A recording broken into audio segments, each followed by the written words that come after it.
situación que tenemos hoy en la empresa, vamos a hacer varios, porque pues igual ustedes lo necesitan. Con nosotros hoy está nuestra presidente, Olga Lucía Arango Herrera, Jesús Egidio, que es uno de nuestros delegados y es el representante del sindicato en la empresa en PQR. Está nuestra directora ejecutiva Ana Teresa Vélez, Carolina Montoya, que es especialista en el tema laboral y pensional, y el señor Demetrio, que es especialista en el tema tributario.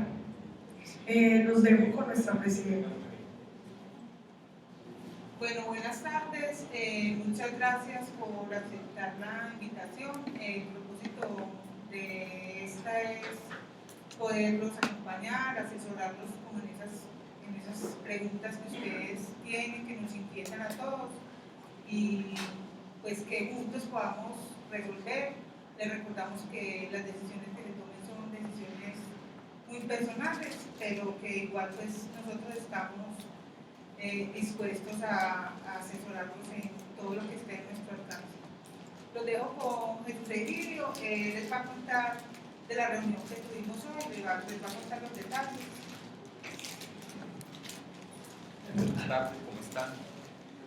En primer lugar, muchas gracias por asistir hoy aquí con nosotros, y es muy importante, y es muy importante hoy comentarles cómo fue la reunión que tuvimos por la mañana.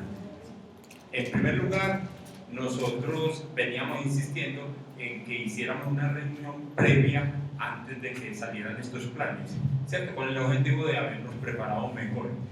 Aunque hicimos derecho de petición y todo, nunca se nos pudo conceder eso. Y digamos que hoy por la mañana nos aceptaron una reunión a las 9 de la mañana. Ahí estuvimos un grupo de los que somos delegados de UNE con el presidente, y ahí nos indicaron como aspecto muy importante, bueno, va a salir un plan de voluntario, el cual se puede acoger cualquiera, no tiene ningún problema. Si alguien decide entrar a ese plan y decir que ya no lo quiere, no hay ningún problema, ¿cierto? Se tiene un monto establecido de 46.000 millones para este plan. ¿Aló? Diga que bueno, se tiene un plan de 46.000 millones para este plan, ¿cierto?, de retiro. Se está vinculando a todas las empresas. No hay ningún problema entonces, porque son todas las empresas las que se pueden acoger. Y digamos que tenemos de aquí hasta el miércoles para tomar la decisión más apropiada. Como lo decía la presidente del sindicato, es una decisión propia de cada uno. Nosotros como sindicato no vamos a decir, sí, acójanse. Lo que queremos es que ustedes tengan muchos elementos de juicio para que puedan tomar una decisión importante en su vida. ¿Esta decisión en qué se va a basar? En qué tiempo le falta para jubilarse, cuánto es la expectativa que usted puede recibir, digamos, en esta negociación, qué aspectos tributarios le va a afectar. Tienen que tener en cuenta que hay un departamento médico para los que los tienen, que posiblemente se pierda, la proveeduría. También tienen que tener en cuenta que hay unos, ¿cuál era, Jorge? La de el fondo de empleados y algunas cosas que enseguida las vamos a tratar. Pero el objetivo de todo esto es, señores, hoy tenemos una gran oportunidad, tomemos una buena decisión. Se sabe que de aquí al futuro esta empresa puede tener otras, digamos, otras posibilidades que no pueden ser como las mejores que nos están presentando hoy. Y la idea es que hoy vamos a hacer la explicación y que cada uno haga las consultas que considere que aplican para este caso. En este momento podrán haber casos que sean muy particulares. Eso los podemos trabajar mañana y hasta el miércoles, porque también les vamos a permitir tener reuniones con los abogados, con los tributaristas, con todas estas personas que nos van a asesorar. Entonces es muy importante para ustedes que hoy lleguen con muy buen conocimiento, tengan, digamos, resueltas algunas de las preguntas que creemos que son fundamentales para ustedes y que mañana o el miércoles que se está finalizando todo este proceso puedan tomar una buena decisión. Listo, entonces vamos a continuar con Mónica, que es la que nos va a asesorar primero.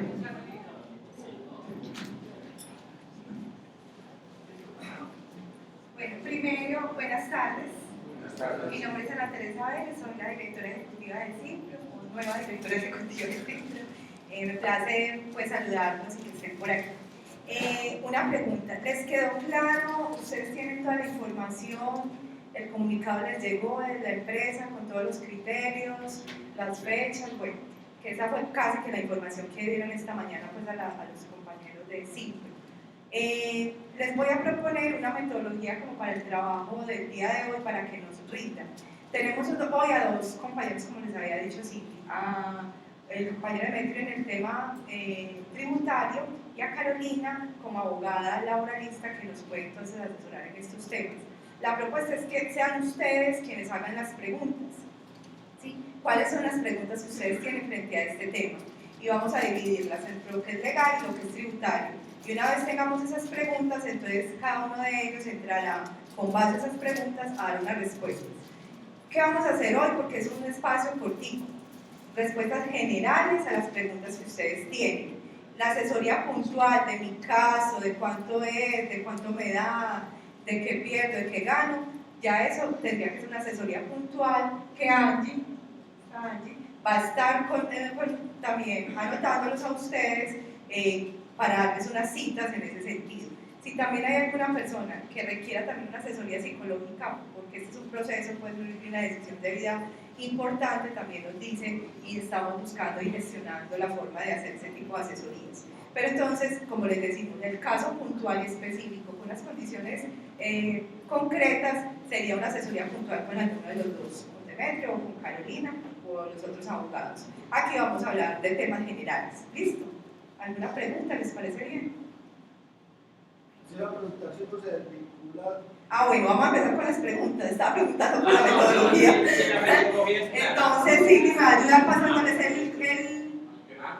este micrófono para yo ir anotando, porque además estamos grabando. Entonces, esto lo necesitamos para ir sistematizando para los demás compañeros que ven.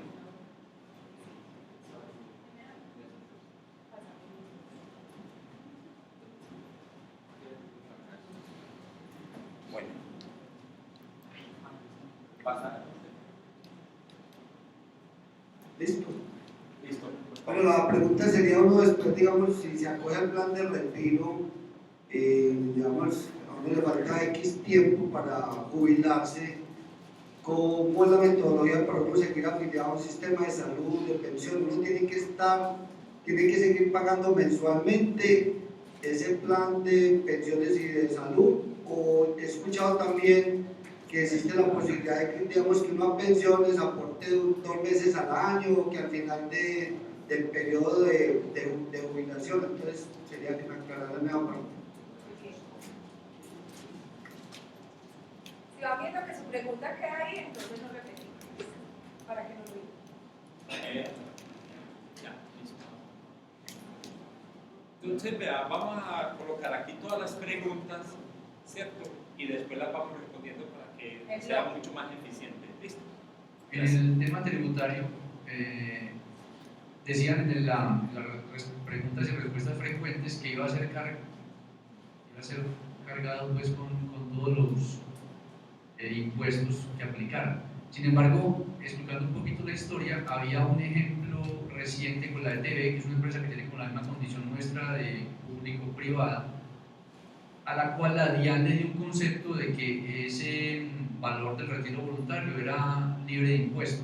Entonces quisiera saber si, a pesar de que la empresa ya ha dicho ese tema en su discusión, si tenemos forma de escalar a la DIAN una pregunta de ese estilo para que no sea oneroso. ¿Puedo hacer una pregunta? ¿Qué significa voluntario para usted? ¿En qué sentido de la parte tributaria?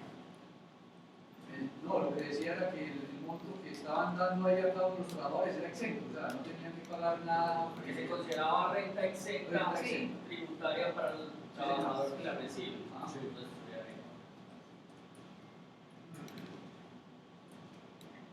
Hasta el momento, como se estaba entendiendo, una retención en el aspecto tributario en el momento de la liquidación. Tengo entendido que en la declaración del año siguiente hay también un pago que realizar o por ganancias ocasionales, algo por el estilo. ¿Qué tenemos que tener en cuenta para la declaración del próximo año?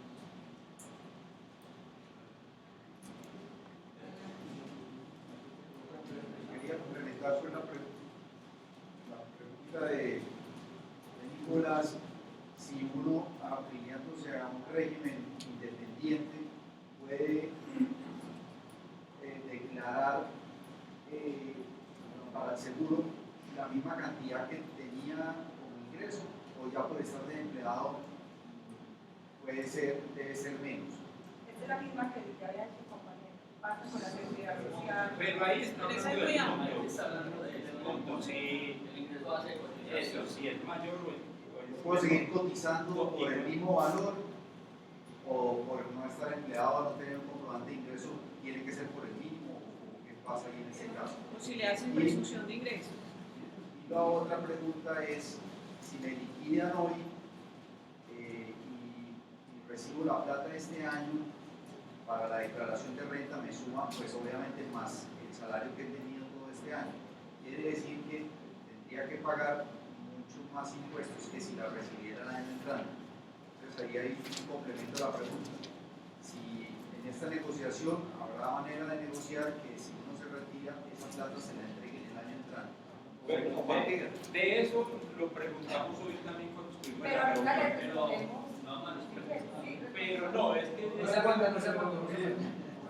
no, pero digamos que esto hace parte de la historia de la que hoy recibimos y fue muy enfática la empresa de decir que se le entrega todo el dinero Este año. este año. Es eso lo que queríamos. Quería decir que entonces si yo no me retiro y forzosamente me retiran el año entrante, entonces equivaldría más o menos a la misma plata, porque si recibo la plata por una liquidación, así pierda el 20%, este año tendría que pagar en impuestos seguramente un 20% por sumarme toda la plata en un solo año. Entonces, mi recomendación que escuché era, más bien espere que si lo liquidan el año entrante, forzosamente no reciba el 20% y equivale más o menos a la misma plata. Y si me arriesgo a que me planteen un trabajo diferente que me pueda hacer atractivo.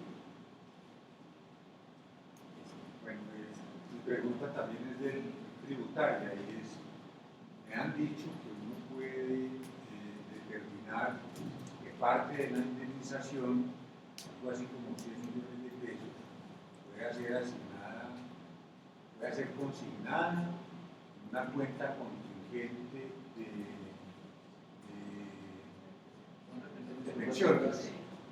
de pensiones voluntarias, que en ese evento esa suma es libre pues, de recuento.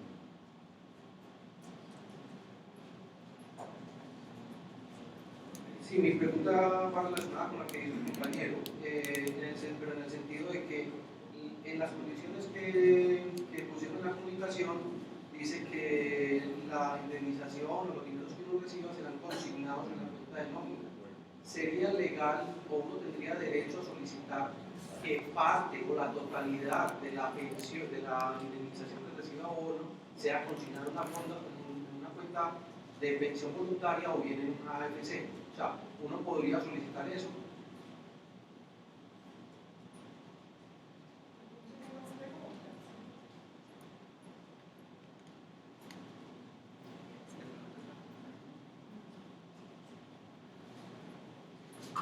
En caso que uno acepte, no acepte ahora, pero el año entrante le plantee, siga pero con la mitad de la plata, por poner un ejemplo, eso implica que le tienen a uno que liquidar una parte o sería una negociación entre ellos y uno, porque entiendo que las anteriores ofertas de retiros no le daban el 20%, pero le ofrecían, por decir, siga por la mitad del sueldo, pero le da uno la mitad de la liquidación. Eso legalmente, eso es voluntario total de la compañía ofrecerlo. Y por último, para la liquidación, ¿cómo se hace la cuenta por el promedio de los últimos 6 meses o del último año? Si voy a hacer la cuenta de cuánto sería mi liquidación. ¿Cómo? por lo que el sueldo mío es variable. Entonces, ¿cuánto tomo? ¿Los últimos 6 meses o los últimos 12 meses?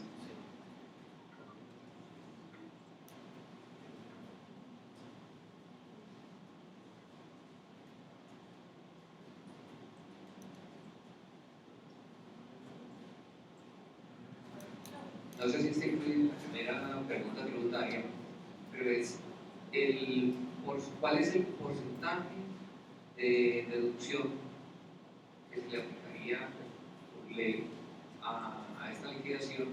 Y ese porcentaje aplica sobre qué monto, porque tenía entendido que parte de lo que nos pagan está exento. Entonces sería saber sobre qué monto se aplica la deducción.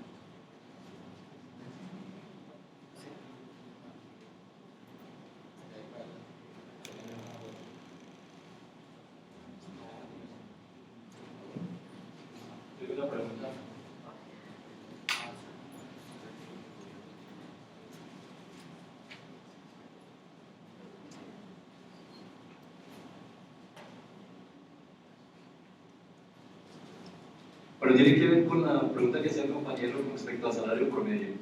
En la información que nos enviaron hay un paréntesis cuando se habla del salario promedio y dice a quienes les aplique. Yo preguntaría entonces a quienes no les apliquen. En primer lugar y en segundo lugar es cuál es la fórmula para dar el salario promedio.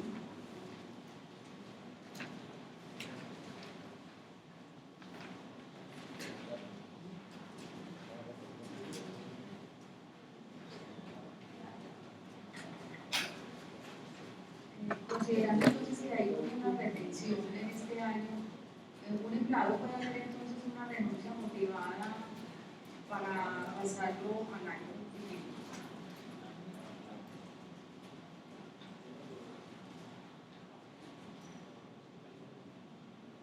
Complemento eso de la renuncia motivada, para especificar qué es una renuncia motivada y qué implica para el trabajador y para la empresa. Otra también tiene que ver con el aspecto tributario, qué diferencia hay en tratar el pago que se va a dar adicional a la liquidación, se le considera como bonificación forense o como indemnización. O sea, hay dos consideraciones diferentes que significa cada una y qué consideración tributaria se hace para cada una.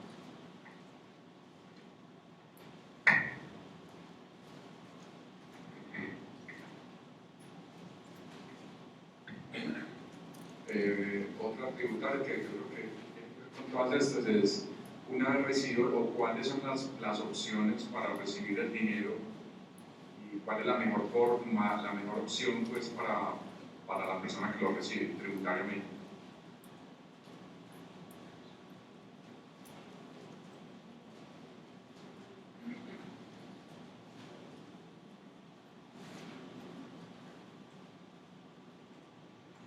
Yo quisiera saber si en la reunión que tuvieron hoy con los directivos de la compañía se mencionó algo, porque aquí se habla de un retiro voluntario que no es tan voluntario, porque al final va a depender de la decisión de un jefe, de si pierde o no pierde los cupos, que hoy no van a ser reemplazados. Entonces quisiera saber si se habló algo de eso o cómo se maneja el tema.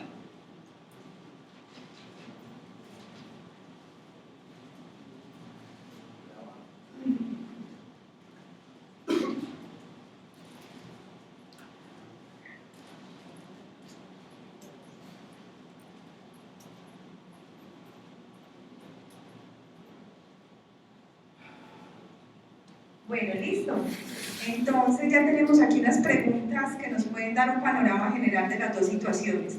Vamos a invitar entonces, ¿quién quiere primero? La compañera Carolina, entonces, la abogada, nos va a responder las implicaciones laborales de las preguntas que ustedes acaban de hacer. Si de pronto, conversando ella con ustedes sobre estos temas, les surge otra pregunta, pues de una vez la hacemos para que vayamos sacando el tema de lo laboral. Y recuerden que este es un primer conversatorio, que apenas nos estamos acercando al tema, aunque esto es para el miércoles, pero tenemos que hacerlo rápidamente.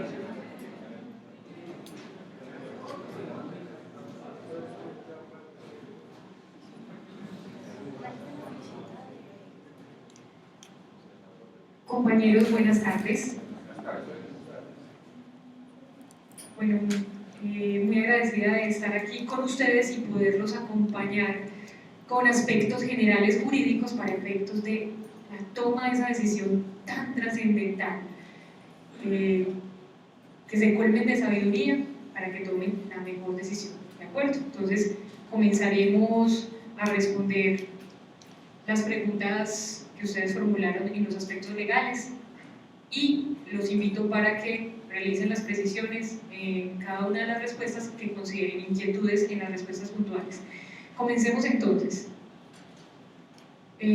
Comentaba uno de los compañeros que cuáles serían las consecuencias frente al tema de seguridad social si se acogen al plan de retiro, ¿de acuerdo? Entonces, evidentemente, la desvinculación en este evento de la empresa implicaría entonces la cesación de los aportes al sistema de seguridad social como dependientes.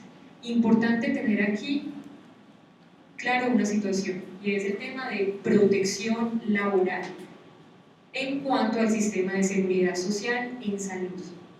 Ustedes saben entonces que como dependientes la empresa aporta un 12.5% de su salario al sistema de seguridad social en salud, 8.5% que le corresponde al empleador y el 4% que se descuenta del salario de ustedes, ¿de acuerdo?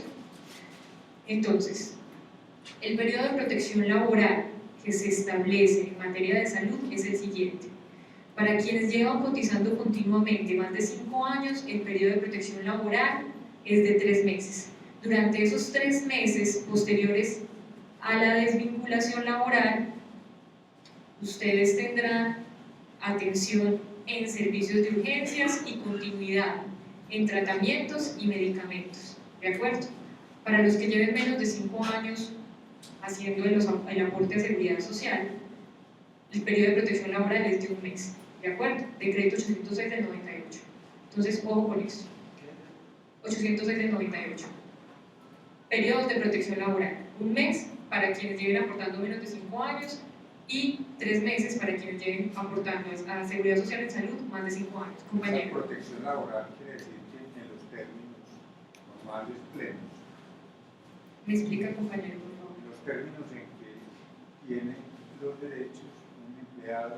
Me estoy refiriendo al servicio de salud a cargo de la EPS, ¿de acuerdo? Entonces, si están tratamientos en curso, se mantienen, ¿de acuerdo? Se mantienen por efectos de continuidad. Y por servicio de urgencias, tanto el cotizante como sus beneficiarios tendrán protección por 3 meses, ¿de acuerdo? Para quienes tienen más de 5 años cotizados. Compañero. O sea, que no tendríamos que cotizar en salud si más tarde entonces ese periodo de protección laboral cubre atención en urgencias, medicamentos. Bueno, el compañero preguntó, entonces es posible que durante esos 3 meses no hagamos aportes a salud, pero entonces, porque solo van a tener atención en urgencias, ¿me entienden? Entonces van a negarles una cita médica normal, si no es por urgencias no los van a atender, eso lo deben tener en cuenta, ¿de acuerdo? Solo atención en urgencias y continuidad de tratamientos y medicamentos, es un punto a tener en cuenta, ¿de acuerdo, compañero? Si me afilio de todas maneras, al otro día no pierdo las enfermedades que tenga y las cosas, o sea, puedo seguir en un... Así es, no hay desafiliación, sino después de 3 meses de no percibir el aporte. Compañero.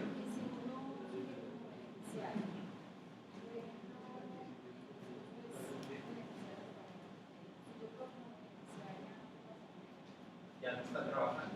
Bueno, ahí entonces quedarías como beneficiaria, pero porque aquí, y ya vamos justamente a ese punto, no podrías aportar a pensiones, porque si aportas a pensiones debes cotizar a salud.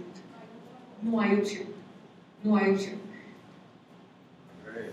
Si vas a continuar cotizando a pensiones, que este es un asunto también muy importante del que ya vamos a hablar, debes hacer una cotización integral, es decir, debes cotizar a seguridad social en salud.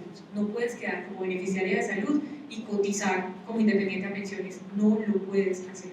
De hecho, la planilla única de autoliquidación de aportes no te lo va a permitir, ¿de acuerdo? Pero no la inserta. Sí te permite cotizar en salud y no a pensión. única y exclusivamente si tuviesen requisitos cumplidos, que veo que no es el caso de ustedes, ¿cierto? Y en un régimen privado. Requisitos cumplidos. Bueno, edad y semanas en prima media o capital en ahorro individual, que ya vamos para el tema de pensiones, que yo sé que es bastante delicado. Con el tema de salud, ¿alguna otra pregunta? Pasamos a pensiones. ¿Qué pasa con pensiones? Bueno, señores, sistema general, compañero. De salud. Sí. Uno está en salud también para accidentes, ¿cierto? ¿Cómo es el tratamiento ahí? No, pero no problemas. No riesgos laborales, sino accidente de origen común o enfermedad de origen común. Accidente. Sí, accidente de origen común. Porque la enfermedad, si uno tiene una vinculación por, digamos, así, pero para accidentes. De acuerdo, compañero. Importante pregunta.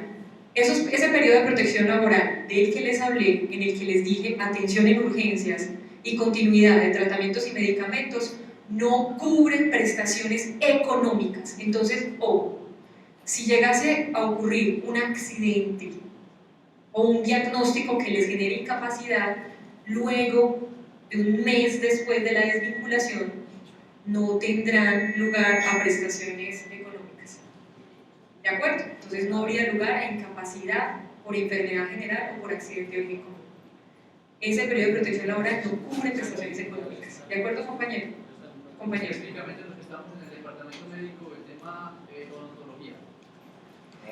Señores, bueno, con el tema del departamento médico tengo conocimiento precario del asunto, pero tengo entendido que ustedes tienen como una atención especial directamente por parte de la empresa, ¿cierto? Ustedes no acuden directamente a su EPS, aunque pudiesen hacerlo, sino que tienen una... Ya eso sería un asunto que tengo entendido... Listo. Señores, ¿qué pasa acá? Si no les hicieron una precisión específica frente al tema de la continuidad del departamento, con el departamento médico, ustedes terminan vinculación y el asunto es que el tratamiento odontológico, recuerden que se regiría por el plan obligatorio de salud, ¿cierto?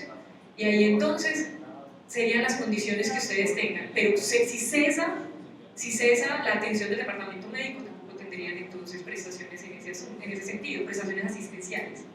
Compañero. Digamos, si uno pasa de empleado a cotizante independiente, ¿qué pasa con los beneficiarios?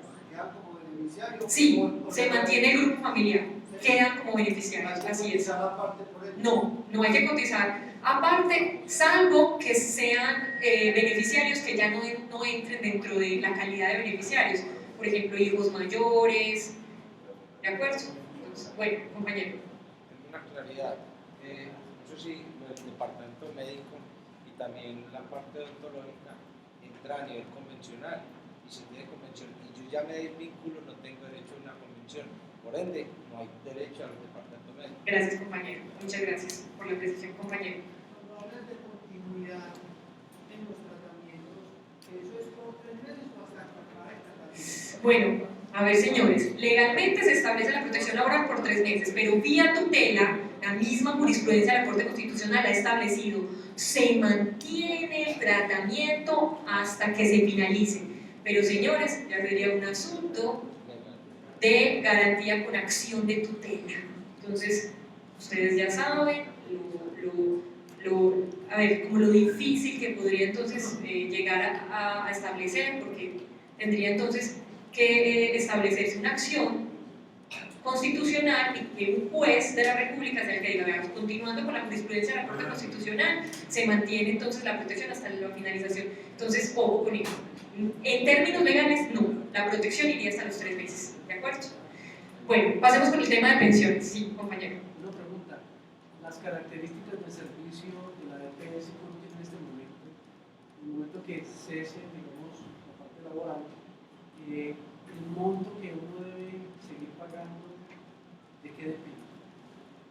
Va a ser independiente, obviamente, pues, pero ese monto depende del ingreso declarado, porque ahí sería un asunto, porque los que se empleen no tienen opción.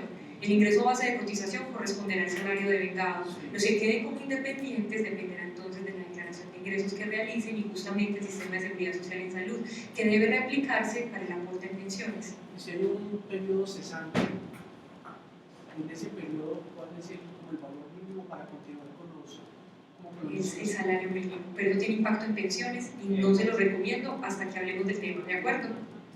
Compañero. ¿El gobierno tiene establecido algún tipo de subsidio para empleados actualmente? El compañero pregunta que si actualmente existe algún tipo de subsidio para efectos de desempleo. Señores, miren, hay un asunto, caja de compensación familiar, ¿de acuerdo? Y mecanismo de protección al cesante. Yo en ese punto entonces generaría que cada uno realice su consulta particular, porque ustedes ¿qué caja de compensación familiar tienen? Confama. Entonces, Confama administra el mecanismo de protección al cesante, lo que les garantizaría a ustedes con la continuidad del aporte a salud y a pensiones, pero sería un asunto ya muy particular con caja de compensación y que les pediría a cada uno de ustedes que solicitaran el acompañamiento del asesor de la caja de compensación familiar para que les aclarara al respecto.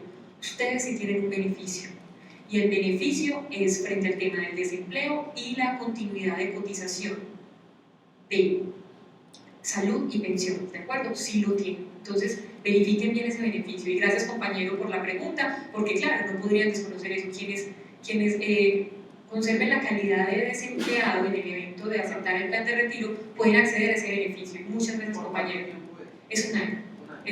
Pero, verifiquen bien las condiciones del mecanismo con la caja de compensación familiar, Confama, ¿de acuerdo?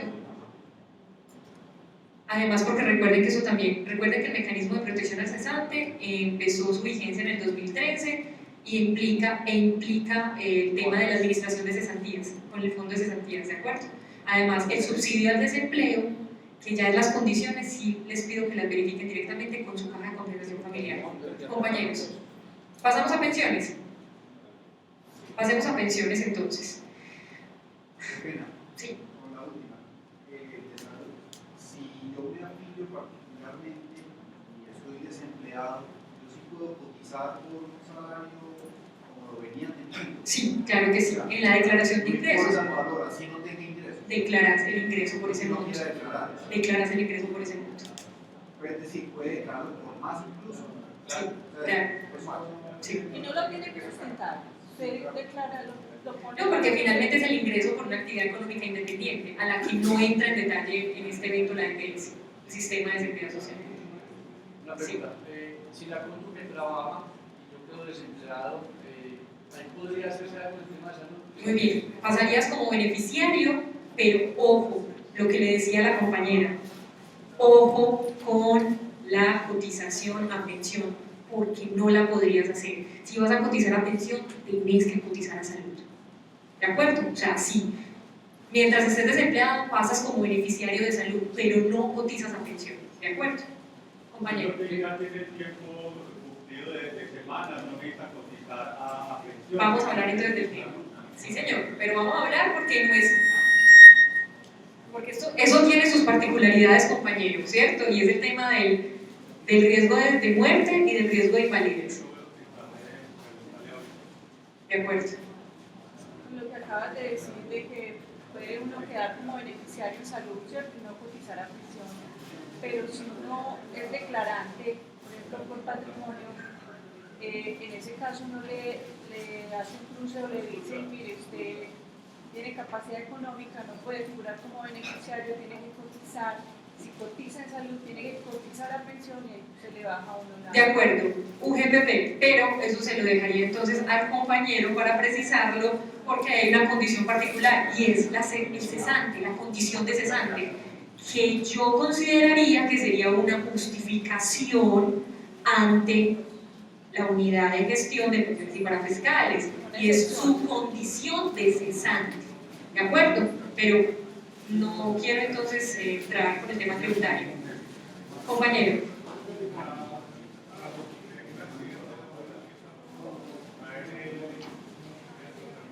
Bueno, muy bien, riesgos laborales, pero entonces pasamos a pensiones y después a riesgos, ¿de acuerdo?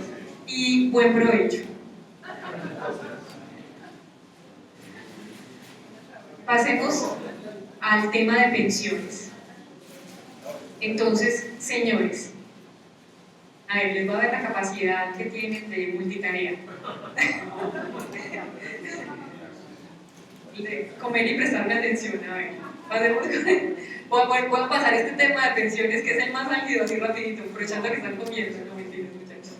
Entonces, con el tema de pensiones, aquí hay una particularidad y les voy a pedir, voy a hacer primero este sondeo. ¿Quiénes de aquí están afiliados al régimen de prima media? Es decir, están afiliados con Colpensiones. Colpensiones. Ok. Y ahorro individual, quiero ver, yo sé que es el resto, pero quiero ver. Ok, de acuerdo, están como miti. Bueno, señores, entonces, régimen de prima media, Colpensiones. Todos y todas saben que los requisitos para acceder a la pensión de vejez en el régimen de prima media son dos: tiempo y edad. Cuando nos referimos a edad, ninguno de ustedes es transición, ¿no? Todavía por aquí hay una transición, todos están muy jóvenes, por aquí hay transición, sí, transición, régimen de transición, es decir, que tenían 15 años o más al 94 de cotización, o 40 años si son hombres, o 35 años de edad o más si son mujeres al 94, no, listo. Porque es que transición implicaría otra situación.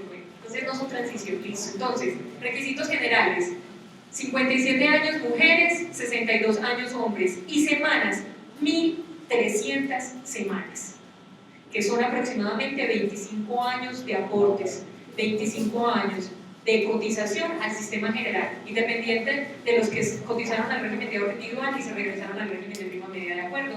1.300 semanas cotizadas en general. Bueno, compañeros, aquí hay una situación muy particular. Me atrevo a decirles lo siguiente: es un poco más complejo para los que están en prima media que para los que están en ahorro individual. ¿Por qué? Porque los que están en el régimen de ahorro individual ya tienen consolidado un número de aportes. Les hablé del requisito en prima media, hablemos del requisito en ahorro individual. El requisito en ahorro individual, y los que están afiliados a ese régimen lo saben, el requisito para acceder a la pensión de vejez es capital. Tener el capital necesario para financiar una mesada igual o superior al 110% del salario mínimo. Recuerde que en el régimen de ahorro individual no se tiene en cuenta el ingreso base de liquidación, se tiene en cuenta el cálculo actuarial que hace la administradora del régimen de ahorro individual. En el régimen de prima media sí se tiene en cuenta el ingreso base de liquidación para determinar el monto de la pensión. Entonces, ojo con lo siguiente: los del régimen de ahorro individual considerarían que no van a afectar el tema de su pensión en este evento. Si tienen ya varios aportes consolidados, los rendimientos, que son la clave de este régimen, ya están consolidados con los aportes que hicieron inicialmente. El monto de los aportes que hagan de aquí en adelante no va a afectar en gran medida su prestación en el régimen de ahorro individual. ¿De acuerdo? ¿Qué les recomendaría yo a los del régimen de ahorro individual? Hagan su proyección ya con la administradora, pídanle cita al asesor de pensiones de su respectiva administradora para que le hagan los cálculos. Ya saben ustedes, los del ahorro individual, que no necesitan edad para pensionarse, que se pueden pensionar a cualquier edad. Esto tiene una implicación, esto no es tan maravilloso y ustedes lo saben. Si se pensionan antes, como la expectativa de vida es mayor, la mesada se va a ver afectada. Entonces, por eso les pido que urgentemente soliciten su proyección pensional, en donde les van a decir: si se pensionan hoy a sus 50 años, su mesada va a ser de tanto, pero si se esperan a los 55, su mesada va a ser de tanto, y a los 60 su mesada va a ser de tanto. ¿De acuerdo? O proyección pensional ya, proyección pensional con el régimen de ahorro individual. Otro asunto. Sí. Ese capital para la pensión mínima del 110% del salario mínimo, ¿a cuánto asciende en este momento? Porque entiendo que en agosto se espera como una reforma. Está muy enterado, compañero. Wow, qué bien. Sí, el compañero establece lo siguiente. Él cuestiona el tema del capital necesario, además considerando una reforma que se hizo ahorita en agosto con el tema del cálculo pensional. Y efectivamente, así es, el Ministerio de Hacienda en agosto de este año emitió resolución estableciendo una nueva fórmula para calcular el capital mínimo necesario para garantizar ese 110% del salario mínimo, que sería la condición para pensionarse en el régimen de ahorro individual. Entonces, ojo con esto. La proyección que haga la administradora hoy ya tiene inmersa esta reforma, ¿de acuerdo? Ya tiene inmersa la resolución del Ministerio de Hacienda. Es importante lo siguiente, yo no les puedo hablar de un monto establecido. ¿Por qué? Porque el cálculo en el régimen de ahorro individual dependerá de la edad de quien solicita la prestación y de la edad de su cónyuge, compañera o compañero permanente. Los hijos no, salvo que tengan discapacidad. Los hijos no, ¿por qué? Porque los hijos son beneficiarios temporales, hasta los 18 o 25 si continúan estudiando. Es decir, que la expectativa de vida de quien se va a pensionar absorbe la pensión temporal de los hijos. Entonces no se tiene en cuenta la edad de los hijos, ¿de acuerdo? Pero ojo con lo siguiente. Yo les podría decir lo siguiente. Un hombre de 62 años, con una cónyuge o compañera 5 años menor, es decir, de 57, y que tenga hijos o no tenga hijos, pero que los hijos no sean con discapacidad, hoy requeriría aproximadamente 130 millones de pesos para pensionarse con el salario mínimo, con el 110% del salario mínimo, ¿de acuerdo? Que son 702.000 pesos hoy. 702.000 pesos hoy. Ojo con lo siguiente, señores. Los que tengan menos de 52 años, las que tengan menos de 47 años, están en la posibilidad de decidir su traslado. Si a esas edades están en prima media, no les recomiendo trasladarse al ahorro individual. Los que estén en prima media, quédense en el régimen de prima media. No se vayan a trasladar para el ahorro individual. Pero los que estén en el ahorro individual, ojo con lo siguiente, después de la proyección, tomen la decisión y verifiquen si se van a devolver o si se van a trasladar para el régimen de prima media. Recuerden que debe ser antes de esas edades, antes de los 47 años si son mujeres, antes de los 52 años si son hombres. Si ya están en las edades posteriores, no tienen opción. Donde están, se quedan y ahí se pensionan, ¿de acuerdo? Si están posteriores a esas edades, no pueden trasladarse. Es la restricción de los últimos 10 años que estableció la Ley 797 del 2013. Restricción de los últimos 10 años. Ahora, señores, panorama, régimen de prima media. No sé si alguien del ahorro individual tiene otra pregunta. Pasemos entonces a los de prima media, que sí me parece un poco más complejo el escenario. ¿Por qué? Porque la pensión del régimen de prima media se calcula con base en una fórmula que se aplica al ingreso base de liquidación. ¿Y qué es el ingreso base de liquidación? El ingreso base de liquidación es el promedio de los salarios de los últimos 10 años actualizados con el IPC, o el promedio de los salarios de toda la vida laboral si es más favorable. ¿De acuerdo? Promedio de últimos 10 años o de toda la vida laboral si es más favorable. ¿Cómo se aplica el cálculo de la pensión de vejez en el régimen de prima media? Y les voy a explicar aquí la fórmula establecida por el régimen de prima media para calcular la pensión. Es una fórmula constante, es decir, se aplica a todos. Tasa de reemplazo o porcentaje. R es igual. ¿Se alcanzan a ver?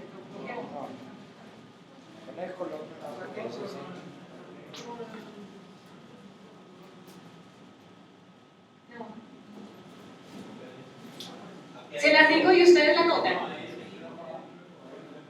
Ah, o la hacen ahí, yo te la digo. R, que es tasa de reemplazo, es igual. R es igual, muy bien, a 65,5 menos 0.5, o sea, 0,5, entre paréntesis S. Entre paréntesis S, o sea, después del punto 5, entre paréntesis S, o sea, por S.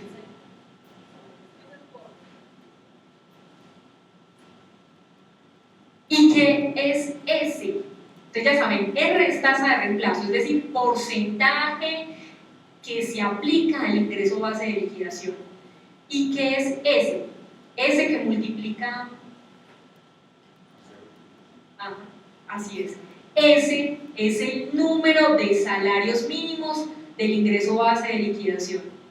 Número de salarios mínimos del ingreso base de liquidación. Este cálculo arrojará una tasa de reemplazo que estará entre el 55.5 y el 80%, advirtiendo lo siguiente: entre más alto sea el ingreso base de liquidación, menor será la tasa de reemplazo. Observan, resta. El número de salarios mínimos del IBL resta. Lo que va en paréntesis es la S. Lo otro no va en paréntesis. Muchachos, resta. Entre más alto es el IBL, más baja la tasa de reemplazo. Ojo, pero no es tan trágico el panorama para quienes tienen semanas adicionales de cotización. Y he aquí el asunto, porque muchos dirán, ya tengo las 1.300, listo. Señores, la fórmula también implica que por cada 50 semanas adicionales a las mínimas, es decir, por cada 50 semanas que superen las 1.300, se incrementará en 1.5% el porcentaje aplicable al IBL, ¿de acuerdo? Es decir, podrán incrementar la tasa de reemplazo quienes tengan semanas adicionales a las mínimas requeridas, es decir, semanas adicionales a las 1.300. ¿De acuerdo? Entonces esas semanas adicionales, porque miren que es un mito afirmar, no es que ya tengo las 1.300, ¿ya? No voy a cotizar más porque eso se pierde, dice la gente. No. Incrementa tasa de reemplazo. Señores, miren, la situación es la siguiente. Ustedes tienen varios escenarios. Los que decidan acogerse al plan de retiro voluntario y decidan mantener la cotización porque les faltan semanas, la recomendación es mantengan el ingreso base de cotización, porque de lo contrario bajará el promedio. Pues yo creo que igual me pueden escuchar, ¿cierto?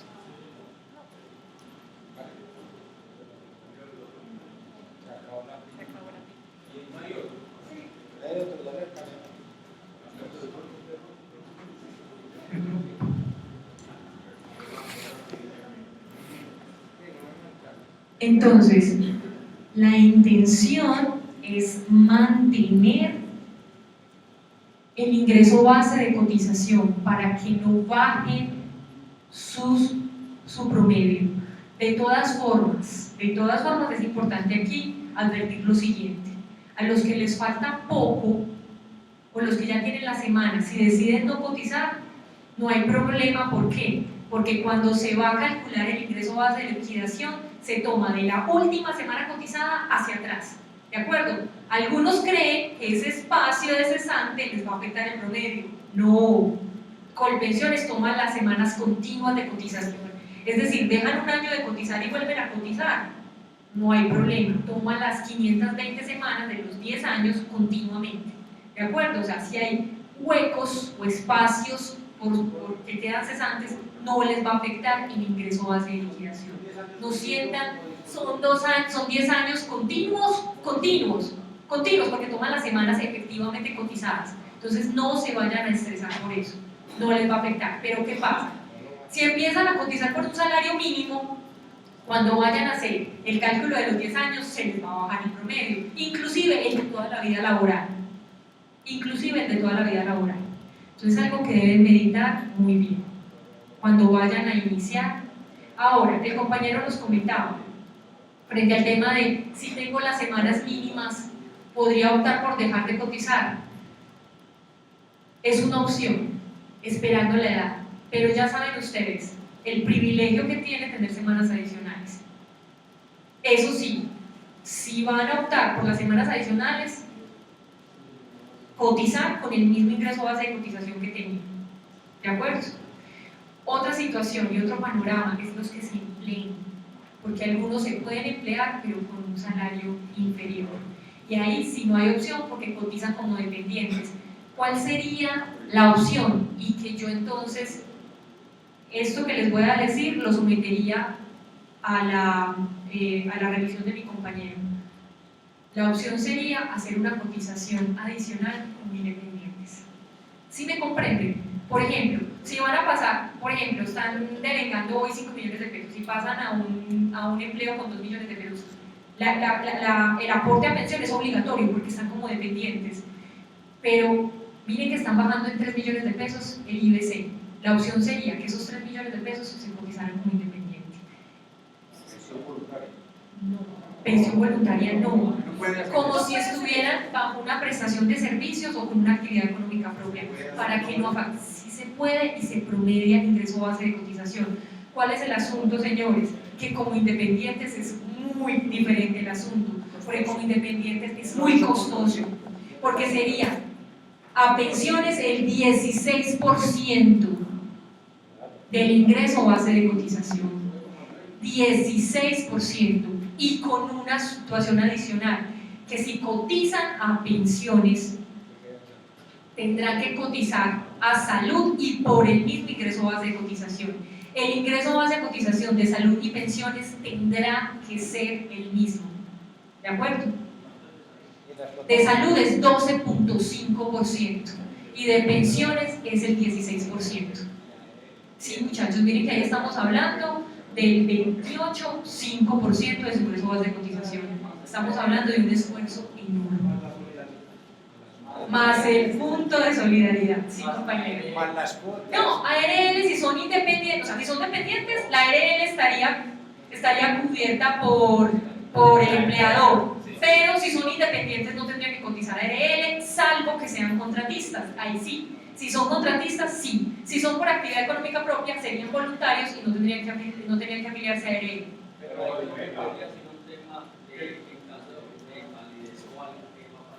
Muy bien, vamos para el tema de invalidez y sobrevivientes. Compañero, sí, señor. Yo apunté un 28.5, pero usted adicionó dos cosas. Entonces, para que me explique cuánto es el porcentaje real, adicionó un punto más y para ARL, en ese caso, ¿cuánto sería? Bueno, compañero, entonces 28.5 de salud y pensiones. Los que vayan a cotizar por más de 4 salarios mínimos tienen que asumir un punto más de solidaridad. 4 salarios mínimos, señores, la cuenta rápido, 644 por 4. 24, más de 2.500, ¿cierto? Los que vayan a cotizar con un IBC de más de 2.500 tendrían que asumir un 1% más, o sea que ya íbamos en el 29.5. ARL no, porque si son independientes, bueno, si fuese por prestación de servicios, el porcentaje dependerá del nivel del riesgo al que esté sometida la actividad. La cotización podría variar del punto 347 al 8.7%. Eso dependerá, pero no, compañero, sabe que la cotización a la ARL no es impactante, salvo que sea alto riesgo, salvo que sea una actividad catalogada como alto riesgo. De resto, no sería impactante. Miren que es del punto 347. Sí.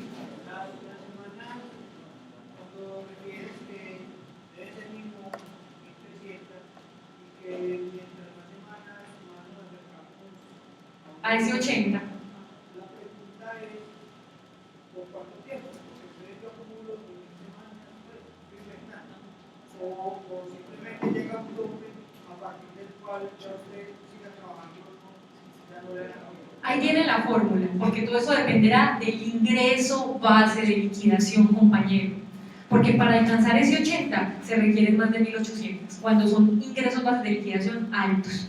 Eso ya entonces sería asesoría particular, porque todo dependerá del cálculo del ingreso base de liquidación de cada uno. Entre más alto es el ingreso base de liquidación, menor la tasa de reemplazo. Es decir, entre más alto sea el IBL, más semanas adicionales tendrá que tener para alcanzar ese 80. Compañero. Pero del régimen de ahorro individual, ¿qué es más recomendable? ¿Hacer aportes voluntarios tema a la pensión voluntaria o hacer aportes voluntarios a la pensión obligatoria.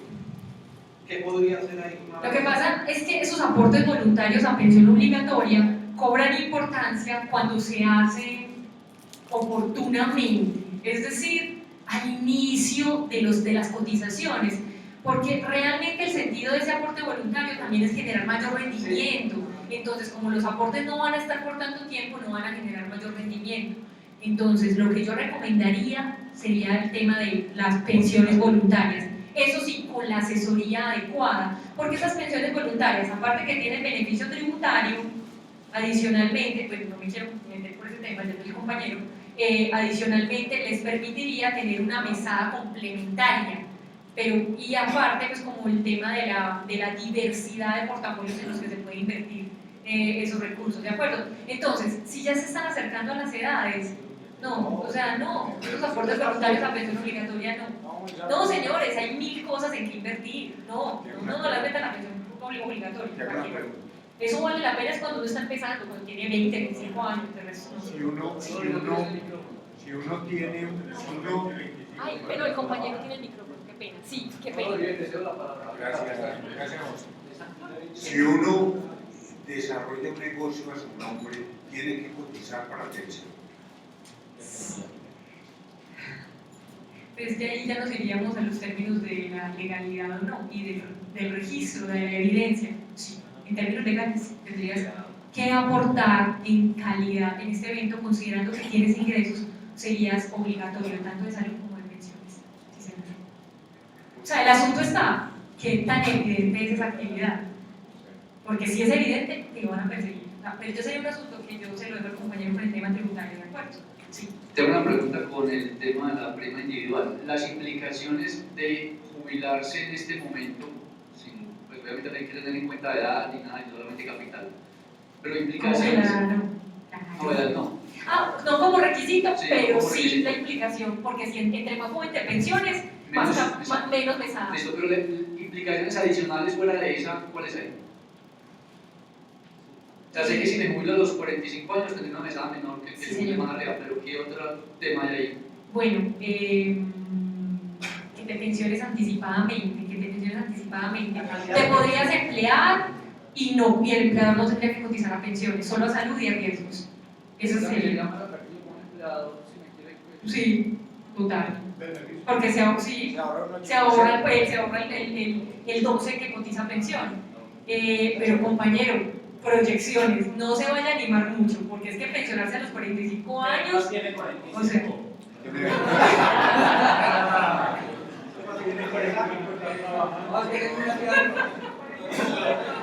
bueno, vamos en orden con el micrófono, de acuerdo, compañero. Si estando en los regímenes de prima media y teniendo ya las semanas cotizadas y más, se decide no seguir cotizando, no hay problema por la cantidad de años que le faltan a uno, o sea, si faltan más de 3 años, si faltan 4 años, no habría ningún Con problema. el riesgo de invalidez sobreviviente, ¿cierto? Bueno, no, porque me habían dicho que cada 3 años debía hacerse una cotización. Bueno, por el tema de invalidez sobrevivientes. Miren compañeros, entonces, vamos a hablar del riesgo de muerte. Si ya tienen las 1300 semanas, ya tienen cubierto el riesgo de muerte, ¿de acuerdo? ¿Por qué? La norma, el 48 de ley 100, parágrafo primero, 48 de ley 100, parágrafo primero, establece lo siguiente. Si el afiliado fallece con las mínimas requeridas para vejez, los beneficiarios accederán a la pensión de sobrevivientes en un porcentaje equivalente al 80% de lo que le hubiese correspondido en una pensión de vejez. Que ese yo sé que es el caso de muchos de ustedes, ya tienen las semanas pero les falta la edad. Entonces, ¿qué implicaciones tendría no mantener la cotización? El riesgo de sobrevivientes está cubierto, ¿de acuerdo? Los beneficiarios se pensionarían con el 80% de lo que les correspondería en una pensión de vejez. Pero el tema de invalidez, si hay una situación ahí en particular, y es la siguiente. Cuando el afiliado tiene más del 75% de las semanas, bueno, venga, voy a aclarar acá un asunto. Requisitos para acceder a pensión de sobrevivientes y requisitos para acceder a pensión de invalidez. Requisitos para acceder a pensión de sobrevivientes. Afiliado que al momento del fallecimiento y en los 3 últimos años tenga cotizadas 50 semanas. ¿De acuerdo? Es decir, en los 3 años anteriores al fallecimiento deberá tener mínimo 1 año de cotización. ¿De acuerdo? 50 semanas cotizadas en los 3 años anteriores a la fecha de fallecimiento. Ese es el requisito para acceder a pensión de sobrevivientes. Ojo, ya les dije, si tienen las 1300, ya, el riesgo está cubierto, ¿de acuerdo? Así es. No aplica las 50, muy bien, no aplica las 50. Los beneficiarios acceden a pensión de sobrevivientes. Ojo con esto, pensión de invalidez. Ojo con esto, pensión de invalidez. Ah, bueno, sigue el compañero, está la compañera, pero aquí, ojo con eso, pensión de invalidez. 50 semanas en los 3 años anteriores a la fecha de estructuración de la invalidez. Fecha de estructuración de la invalidez. Cuando el afiliado tiene más del 75% de las semanas mínimas requeridas para vejez, y estamos hablando entonces de más de 975 semanas, cuando el afiliado tiene más de 975 semanas, el requisito ya no son 50 sino 25 semanas. ¿De acuerdo? Ya no son 50 sino 25 semanas en los últimos 3 años. También hay que aclarar lo siguiente, para los que están en prima media. En prima media hay 2 pensiones anticipadas. Primero, pensión anticipada por deficiencia. Quienes tengan una deficiencia calificada con más del 25%, dictamen médico laboral con una deficiencia de más del 25%, accederán a la prestación pensión de vejez. Accederán a la pensión de vejez a los 55 años y con 1000 semanas cotizadas. ¿De acuerdo? 55 años y 1000 semanas cotizadas. Segunda pensión anticipada de vejez en el régimen de prima media. Madre o padre, cabeza de familia con hijo discapacitado. Accederán a la pensión de vejez en prima media a cualquier edad, pero con las semanas mínimas, o sea, con las 1300, pero a cualquier edad, en prima media, con pensiones. ¿De acuerdo? Madre o padre con hijo discapacitado. Sí, valorada por Junta Regional de Calificación de Invalidez, 50% o más. El hijo puede ser inclusive mayor de edad, pero debe tener valoración. Vamos, con el compañero, la compañera y el compañero. Ahí en el promedio, cuando dices que se busca el promedio de los últimos 10 años para buscar su pensión, si está cotizando continuamente, ¿dónde queda ese, entre paréntesis, el año si soy del servidor público o no? Hay como esa dualidad ahí. ¿Dónde último año de cotización? Pero si compañero, usted me está hablando de transición y ya ustedes no son beneficiarios de transición. Hoy me están hablando del IBL, del E33. Ya no les aplica a ustedes, señores. Ya ninguno de ustedes les aplica. Salvo los que sean beneficiarios. Es un asunto que deben revisar. Recuerden que haya cumplido 55 años antes del 2014 y hubiesen tenido los 15 años de servicio al 95, porque ya serían servidores públicos territoriales, o 40 años o más de edad al 95 o 35, si son hombres, pues 35 años o más de edad si son mujeres, pero creo que no es la situación de ninguno, ¿cierto? Ese último año de servidor público es ley 33 y solo aplica para los de transición. De resto, privado y público, fórmula, ¿de acuerdo? Compañero.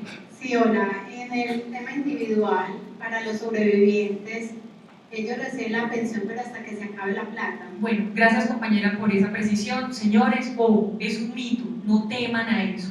Las pensiones tanto de vejez como de sobrevivientes en el régimen de ahorro individual, igual que prima media, son vitalicias. Lo que pasa es que la administradora es la que se responsabiliza de hacerle control a las cuentas, pero no, es vitalicia. Sí es importante aclarar lo siguiente acá, compañera, con el tema del saldo de la cuenta cuando no hay beneficiarios. Entonces, ya saben ustedes, los beneficiarios de la pensión de sobrevivientes son cónyuge, compañera, compañero permanente e hijos. Cuando no hay esos beneficiarios, hijos con derecho, o sea, hasta los 18 o 25 si tienen calidad de estudiante, o hijo con discapacidad, que es beneficiario vitalicio. Si no hay cónyuge, compañera, compañero permanente o hijos, padres que dependan económicamente. Si no hay padres que dependan económicamente, hermanos con discapacidad que dependan económicamente. ¿De acuerdo? Si no hay beneficiarios, hay una particularidad con el régimen de ahorro individual. ¿Y cuál es? El saldo de la cuenta va con destino a herederos. Eso no aplica en prima media. Los de prima media no. El de prima media fallece y causa la pensión de sobrevivientes hasta el último de sus beneficiarios. Si en prima media está soltero o divorciado con hijos mayores de 25, ya, no hay pensión de sobrevivientes, no hay. Y el esquema solidario no permite hacer devoluciones. Pero si está en ahorro individual, sí está la particularidad, y es que si fallece y no tiene los beneficiarios de ley, los saldos irán a herederos. ¿Y la pensión de este porcentaje de...? Muy bien, la pensión de sobrevivientes, que el cálculo de la pensión de sobrevivientes es el mismo en prima media y en ahorro individual, y es el siguiente: 45% del ingreso base de liquidación por las primeras 500 semanas. El afiliado que tenga 500 o menos generará una pensión para sus beneficiarios equivalente al 45% del ingreso base de liquidación. Ingreso base de liquidación entendido como ya se los expliqué, promedio de los últimos 10 años o de toda la vida laboral, si es más favorable, ¿de acuerdo? Y va incrementando un 3% por cada 50 semanas adicionales, hasta el 75%. El porcentaje máximo de pensión de sobrevivientes es el 75%. Va el compañero. Señor. Igual. Empiezan el 45 y máximo el 75. Pensión de sobrevivientes. En plan individual, para que me aclares ahorita qué es heredero. Ahorro individual, ¿qué es heredero? Exacto. Y la otra pregunta era, tengo entendido también en este mismo esquema que la pensión se calcula hasta los 115 años de vida. Pero también habría otro esquema donde yo podría decirle a mi fondo: no, oiga, hágame el cálculo solamente con que yo viviera hasta los 80 o 90 años y deme los X millones de pesos mensuales. Régimen de ahorro individual. Régimen de ahorro individual. Herederos, código civil. Hijos, descendencia. Hijos, nietos, bisnietos. Si no hay descendencia, ascendencia. Padres, abuelos, bisabuelos. Si no hay ascendencia, hermanos. Si no hay hermanos, sobrinos. Si no hay herederos, fondo de solidaridad pensional. En ahorro individual. Esto solamente les interesa a los de ahorro individual, ¿de acuerdo? Si no hay beneficiarios de ley, herederos. Compañero, herederos, recuerden. Desciende, asciende, se extiende. ¿Listo? Muchachos, pensión de vejez, tanto para Colpensiones como para las administradoras del régimen de ahorro individual. 4 meses a partir de solicitud. 4 meses. Pensión de invalidez, igual, 4 meses. Pensión de sobrevivientes, 2 meses. 2 meses a partir de solicitud. ¿De acuerdo? De hecho, puede de una vez generar que una eventual pensión de sobrevivientes se acelere reportando beneficiarios de su respectiva administradora, bien sea por fondos o las administradoras del régimen de ahorro individual. Colpensiones o las 4 administradoras del régimen de ahorro individual. Pueden solicitar a través de una petición que identifiquen los beneficiarios previos. ¿Y quién más iba a comprar? Sí. Y la otra, lo de la tabla. Bueno, muchachos, miren, el cálculo del régimen de ahorro individual se calcula con base en las tablas de mortalidad de rentistas. Resolución 1555, ténganla en cuenta para que la consulten. Resolución 1555 del 2010, Superintendencia Financiera. Resolución 1555 del 2010, Superintendencia Financiera. Están las tablas de mortalidad de rentistas. Con esas tablas de mortalidad de rentistas se calculan seguros y cálculo de pensión en el régimen de ahorro individual. Las tablas de mortalidad van hasta los 110 años, pero la probabilidad de sobrevivir hasta los 110 años es mínima. Pero esa mínima probabilidad la debe tener en cuenta la administradora. No es posible que le digas a la administradora que vas a vivir hasta los 80 años y que te calcule con eso. No. La probabilidad es fija y, muchachos, es una resolución. La tabla de mortalidad es una resolución. No es posible entrar a acordar con la administradora que se tenga una expectativa diferente. Compañeros, bueno, de esas que nos faltan, de las preguntas jurídicas.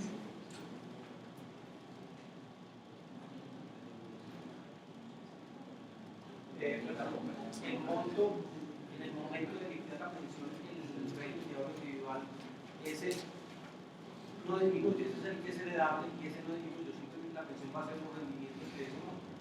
Bueno, compañeros, me hace una pregunta que es bastante compleja por lo siguiente. En el régimen de ahorro individual, en el régimen de ahorro individual, al momento en que se van a pensionar, tendrán que elegir entre 7 modalidades. Pero eso ya sería un asunto de asesoría personalizada, porque realmente es un poco más complejo. Pero el monto de la pensión en el régimen de ahorro individual, si optan por una renta vitalicia, se incrementa con el IPC, como en pensiones. Y si optan por el retiro programado, la pensión se recalcula anualmente, es decir, que los rendimientos sí entrarían pues a jugar ahí en el incremento. Si no se acepta la oferta este año, la compañía puede ofrecer otro monto menor. Bueno, señores, entonces, el tema es, hay un asunto, y es que ustedes saben que si la decisión la toma la empresa, sería una terminación unilateral del contrato sin justa causa por parte del empleador que genera una indemnización, ¿cierto? Esa indemnización está establecida legalmente y no sé si de pronto la convención de ustedes tiene, bueno, yo desconozco la convención de ustedes, no me meto entonces en ese asunto. No podrían ofrecerles un monto, porque, o sea, en retiro voluntario, pues porque el asunto es muy sencillo, ustedes no aceptan el retiro voluntario, entonces los despiden sin justa causa y tienen que indemnizarles el monto establecido, vía legal o en este caso convencional. No sé quién hizo la pregunta, cuál de pronto era la precisión que requería del aspecto legal. Te escucho. Sí. Era eso, bueno. Aceptaba uno después de pronto que le pagaran menos, es decir.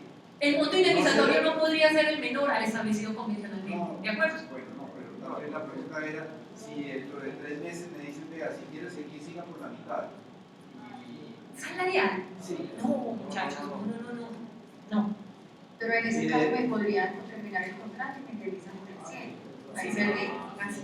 Pero la pregunta, o sea, yo quisiera como precisar ahí, o sea, hoy nos están ofreciendo un 120. Sí, señor.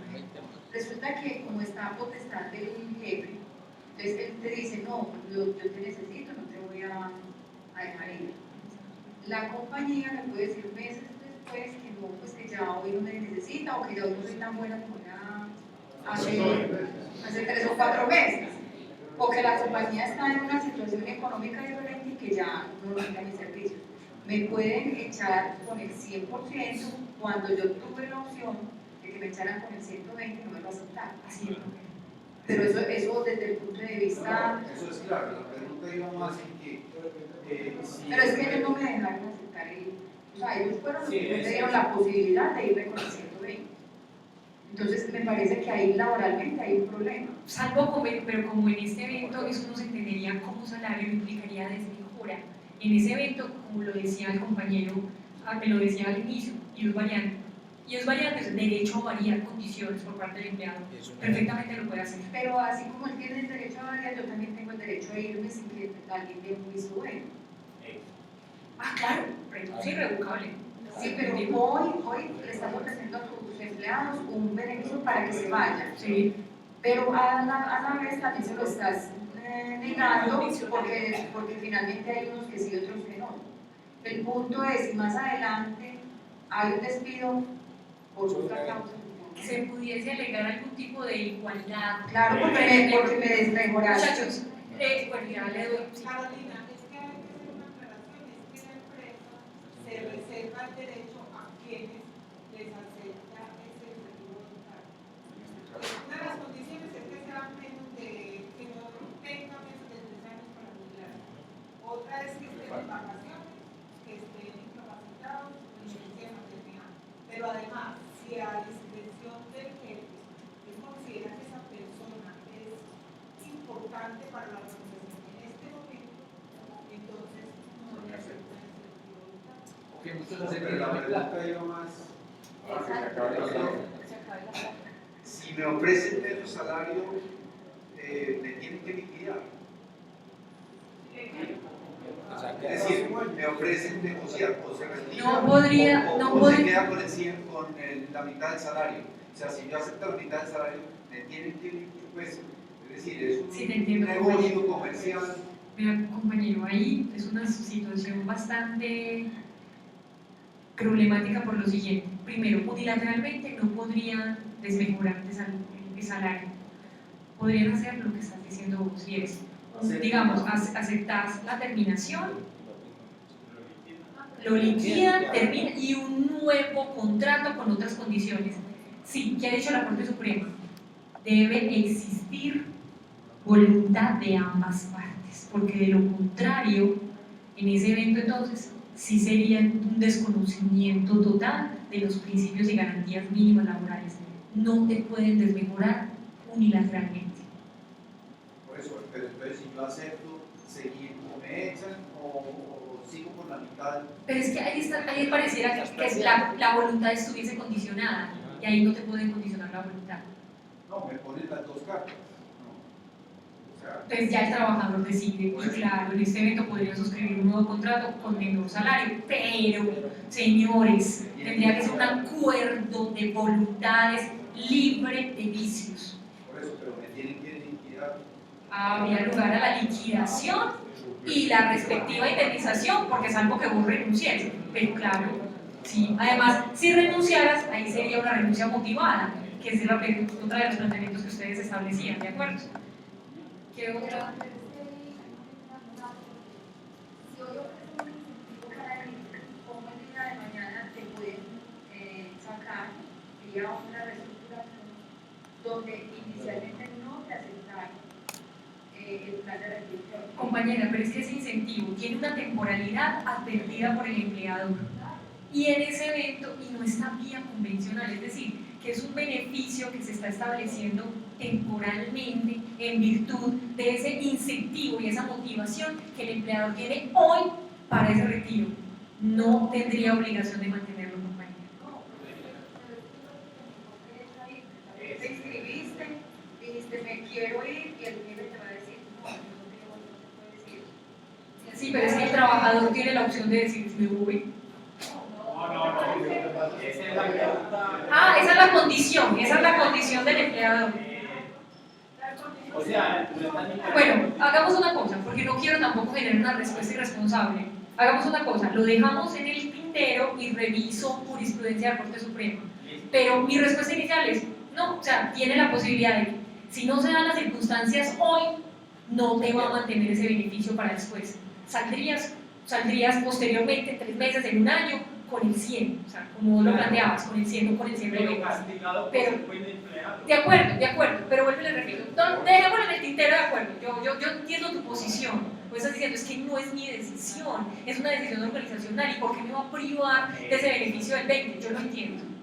Yo inicialmente te diría, si lo puede hacer, pero dejémoslo, yo reviso Corte Suprema, listo. Es decir, como negocio podría ser, bueno, yo esperaba una que dentro de 3 meses o 6 meses me digan, no, listo, se va con el 100%, porque de pronto puede durar mucho más tiempo que va con el 100% que estoy. Claro. Ajá, sí, señores. Señores, sí, o sea, aunque no quiero tocar ese tema, pero como yo soy independiente, yo soy una profesora de universidad, sí, tomo con eso, porque el tema, o sea, así de sentencias de Corte Suprema, que es la que uno revisa preparando temas, en donde se genera persecución. ¿Sí me entienden? Lo que está diciendo el compañero. Buscando la justa causa, ¿cierto? Ajá. Porque ya saben, la terminación con justa causa no generaría incentivo. ¿De acuerdo? Compañero. Un comentario. Muchas personas que han hablado conmigo dicen que tengo miedo, no me gusta la empresa como está hablando, no quiero estar acá, pero me da miedo irme, porque ¿qué voy a hacer? El hecho de que uno se quede más en el plan de retiro no significa que la situación va a cambiar, y eso complica la decisión. Aquí estamos dando elementos para que cada uno tome la mejor decisión. El hecho de que haya plan de retiro no nos va a cambiar el clima laboral ni las condiciones laborales, por un lado, ni tampoco es garantía de permanencia. Quien se quede no es garantía de permanencia. En cualquier momento, al otro día, la semana entrante, en un mes, le pueden decir chao. Entonces esos son otros elementos que uno tiene que considerar para tomar una decisión. Por supuesto que se le dicen indemnizado, lo tendrán que indemnizar con el 100%. De hecho, Milicom, cuando hizo el plan de retiro en Colombia Móvil, lo lanzó un viernes para que la gente el lunes dijera si se acogía o no. ¿Cómo era? Les dijeron, el que se va el lunes se va indemnización más X% de bonificación. Si se va el martes, se va con indemnización más el 50% de la bonificación. Y el miércoles nosotros decimos quién se va, solamente con la indemnización. Empanicaron a la gente y la mayoría de la gente desfiló el lunes. O sea, aquí es exactamente la misma situación, solo que no plantearon las dos opciones adicionales, pero ahí están en el tintero. O sea, no nos hagamos ilusiones de que las cosas van a cambiar.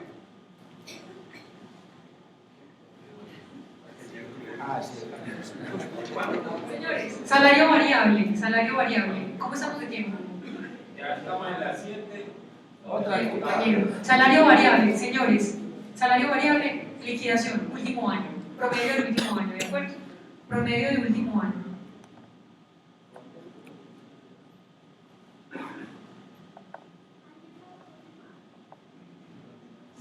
Renuncia motivada.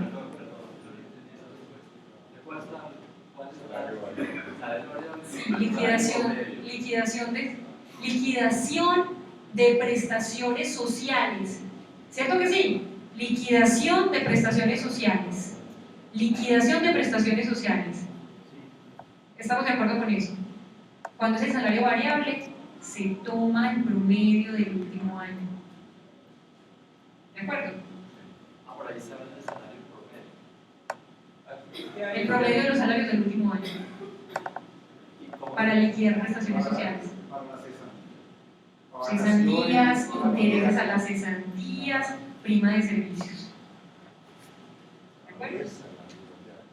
Cuando es salario variable. Si es salario fijo, se toma último salario. ¿De acuerdo? Gracias.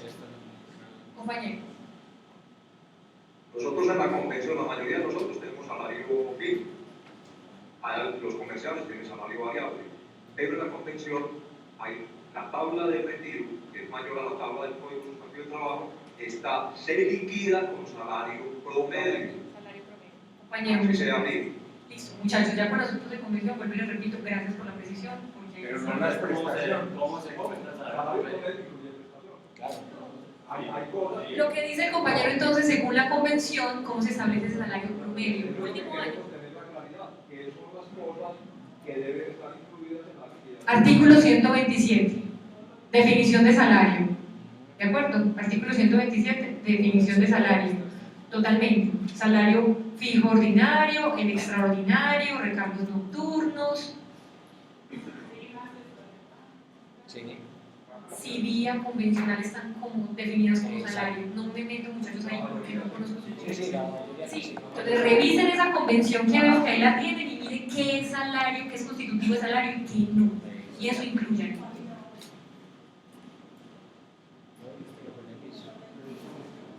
Renuncia motivada. Señores, la renuncia motivada debe obedecer expresamente a las causales de artículos 57 y 58 Código Sustantivo de Trabajo por un incumplimiento en las obligaciones del empleador o porque el empleador incurre en una de las prohibiciones. ¿De acuerdo? Entonces a revisar esos artículos del Código Sustantivo. Revisen 57, 58, 59. Obligaciones del empleador, prohibiciones del empleador. Cuando se motiva una renuncia debe motivarse expresamente por una de las causales del código. Por ejemplo, no pago salarios a tiempo, por ejemplo, malos tratos, injurias, calumnias en contra del trabajador, por ejemplo, no suministró los implementos de protección personal, no suministró las herramientas necesarias para ejecutar la labor. Mírenlas, por favor. Si van a renunciar con una justa causa imputable al empleador, debe obedecer a una causal expresa de esas normas, ¿de acuerdo? Y debe así establecerse expresamente en la comunicación por medio de la cual renuncia. Ojo con esto, el empleador no va a aceptar la indemnización a la que se harían acreedores, eso sería ya en un escenario judicial. En un escenario judicial deben tener preconstituida la prueba. ¿Y cuál es la prueba preconstituida? La carta motivada expresando las razones y motivos por las cuales se retira. ¿De acuerdo?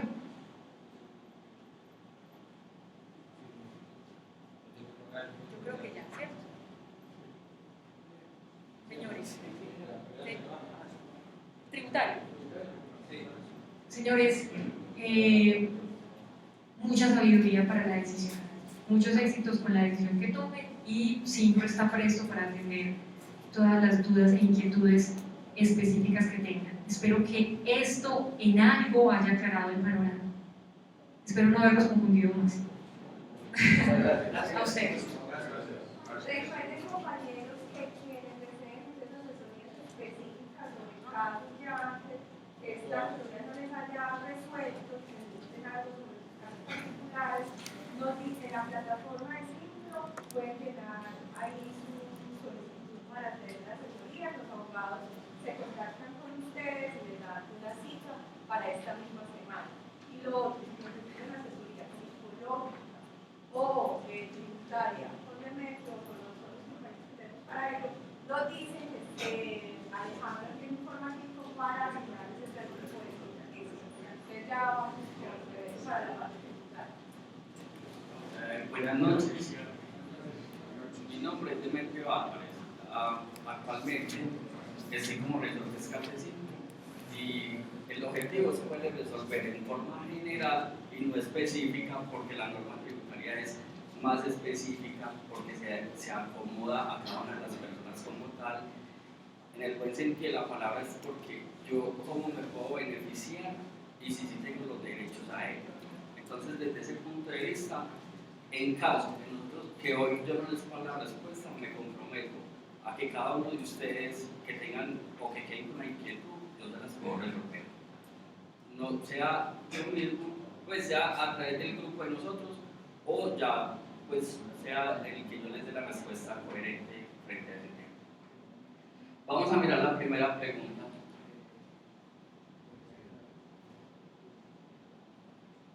Y dice, ¿qué pasaría con la tributación del retiro voluntario por ser empresa pública o privada? Pues aquí no tiene ninguna incidencia. Lo tributario prima sobre cualquier modalidad de ingresos. La pregunta quedó mal copiada porque era básicamente retomar el tema de la ETB, que en su momento era una empresa igual a nosotros, y solicitó a la DIAN un concepto, y dijeron no, toda la gente que se basa en ese plan de retiro voluntario está exenta del pago de impuestos. Entonces era revisar ese concepto y extrapolarlo aquí, porque ya la empresa nos dijo, no, le va a aplicar todos los impuestos. Fue lo que hizo la TV, importante pues que no le lo mismo. Por eso, mira, con la reforma 1607 del año 2012, la DIAN estableció que se considera ingresos netamente tributarios e ingresos laborales. Entonces hizo una gran diferencia. Y digo, todos son para efectos tributarios empleados, ¿cierto? Entonces empieza a hacer una gran diferencia. Si usted recibe el 80% o más como empleado, se te van a considerar empleado, ¿cierto? O si superas el 81%, o sea, tienes un 81% o tienes un 79%, de pronto dejas de cumplir con la definición de empleado. Desde ese punto de vista está estipulada la parte tributaria.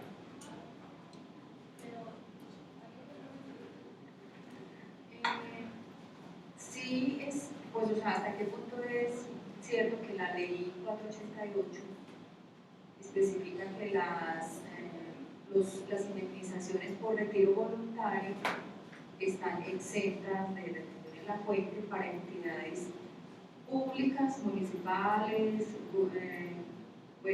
nacionales y departamentales, y eso aplica también para las empresas comunes que son de economía mixta? A ver, en el artículo 206 del Estatuto Tributario nos dicen realmente cuáles son las rentas exentas, que es el numeral 10 del artículo 206 del Estatuto Tributario. Ahí en ningún momento la norma nos está diciendo que haya una exoneración de ese tipo de rentas exentas. Lo podemos compartir, lo leemos, para que miremos qué es lo que nos dice realmente ese artículo. Claro, realmente aquí tenemos el concepto de la DIAN. Este es un concepto de febrero de 2011. La consulta tributaria era exención del impuesto sobre la renta en programas de retiro de entidades públicas. El tema de entidades, si somos o no entidades públicas, somos como un camaleón, que por unas cosas somos como públicos y por otras no. Pero básicamente, al final, la sustancia como el tema dice: en este orden de ideas y criterios de esta dirección se considera que los empleados y trabajadores vinculados a las empresas de servicios públicos mixtas o privadas ostentan la calidad de servidores públicos, teniendo en cuenta que según el artículo 123 de la Carta Política entran en esta categoría los empleados y trabajadores del Estado y de sus entidades descentralizadas territorialmente y por servicios. En consecuencia, a dichos servidores públicos les es aplicable la exención consagrada en el artículo 27 de la Ley 488 del 98. Pues con base en ese concepto de la DIAN fue que todos los trabajadores de la ETB, digamos, que salieron como exonerados de ese impuesto. Pues ahí, sería bueno como pegarle como la medallita. Sí, ahí pues me comprometo a que si analizamos bien ese tema, porque la verdad, como está escrito el estatuto tributario, ahí parecería, y eso es un concepto, eso solamente le aplicaría para efectos de la DIAN, entonces no es obligatorio. Ellos hoy pueden decir sí, mañana pueden decir no, porque es que eso no es una ley. Entonces, por ese lado, posiblemente lo estudiamos bien el caso. Listo. Hay retención en la fuente por ganancias ocasionales. Sí, claro, siempre todos los ingresos están sometidos a retención en la fuente, siempre y cuando superemos los topes que la ley considera como exentos. Hay dos impuestos, uno son ganancias ocasionales y otro retención en la fuente.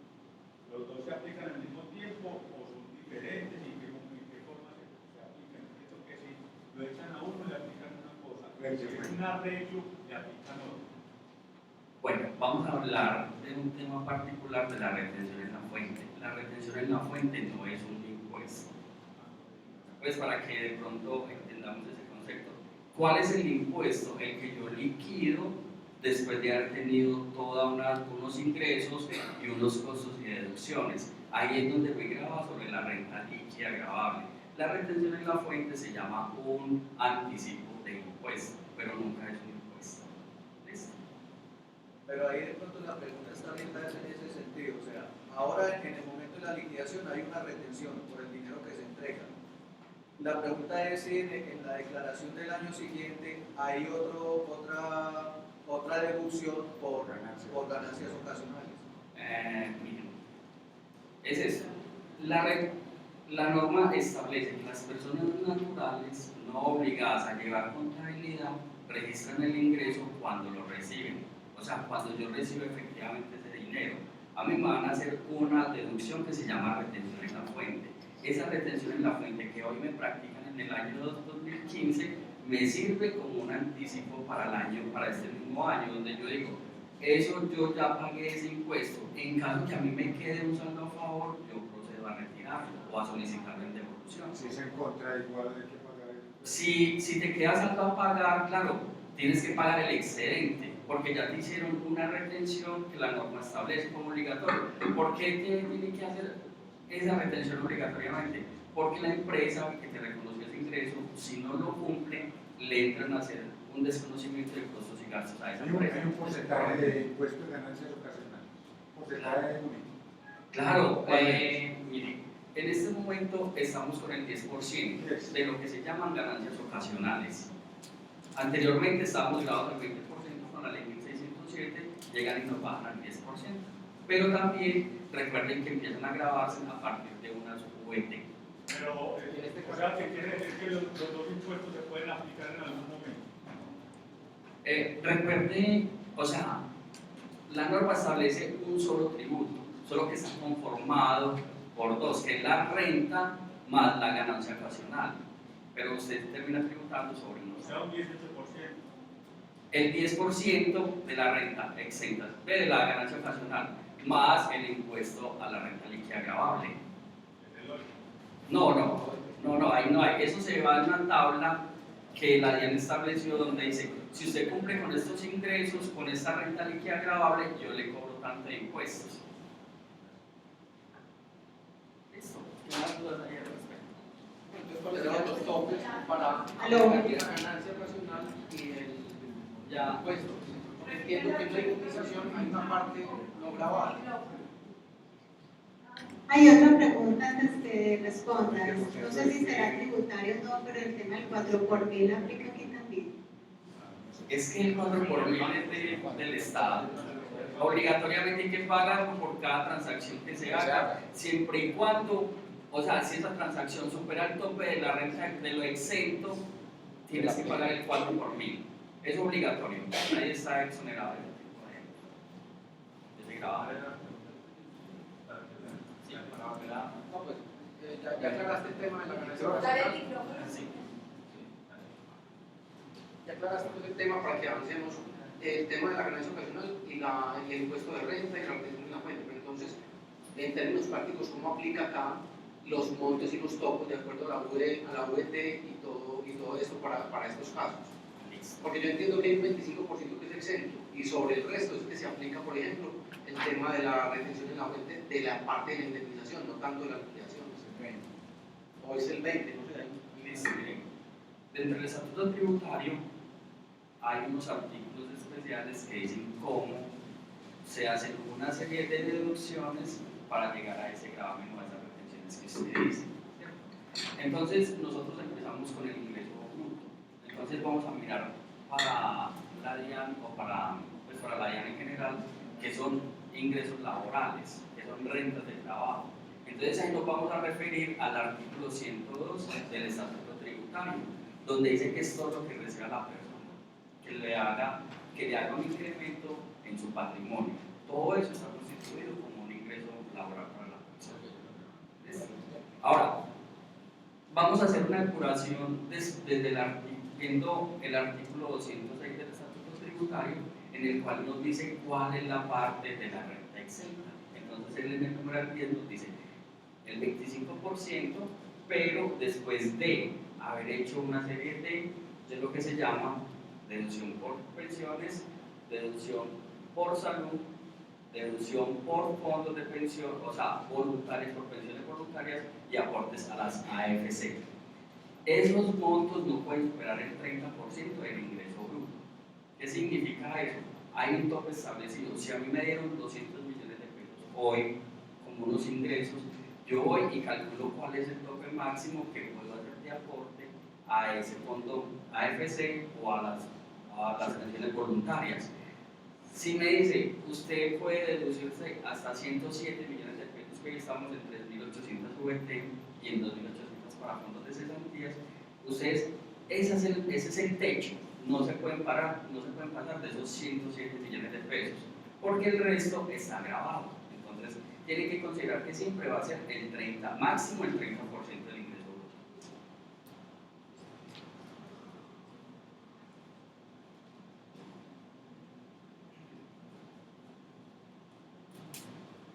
Dice, el monto del 20% se pierde con el pago de los impuestos de este año. No entiendo bien la pregunta frente al 20. Yo quise la pregunta, si en este momento el ingreso lo recibo este año, en la declaración de renta, pues obviamente me suma lo que gané este año más esta indemnización. Quiere decir que el monto, entre más alto el porcentaje, más alto para tributar. Si por el contrario lo recibiera el año entrante, a principios del año, pues obviamente el monto aplicaría menos porcentaje.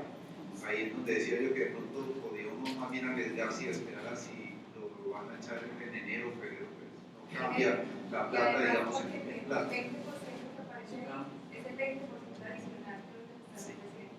Si hoy lo tengo, no lo para el otro año no lo tengo, si lo mismo tenerlo a pagar el Más o menos. Sí, está muy bien. Lo que pasa es que recuerden porque las este año además suman los salarios de este año. El otro año yo estaría en salarios y estaría salarios. Bueno, recuerden las personas naturales no obligadas a llevar contabilidad como, o sea, ¿qué es lo que tenemos que considerar como un ingreso? Se dice lo efectivamente recibidos. Si usted ese ingreso se lo incluyen hoy y la empresa se lo declaró dentro de los medios magnéticos, usted lo tiene que incluir dentro de su declaración de renta, independiente del nombre que le den.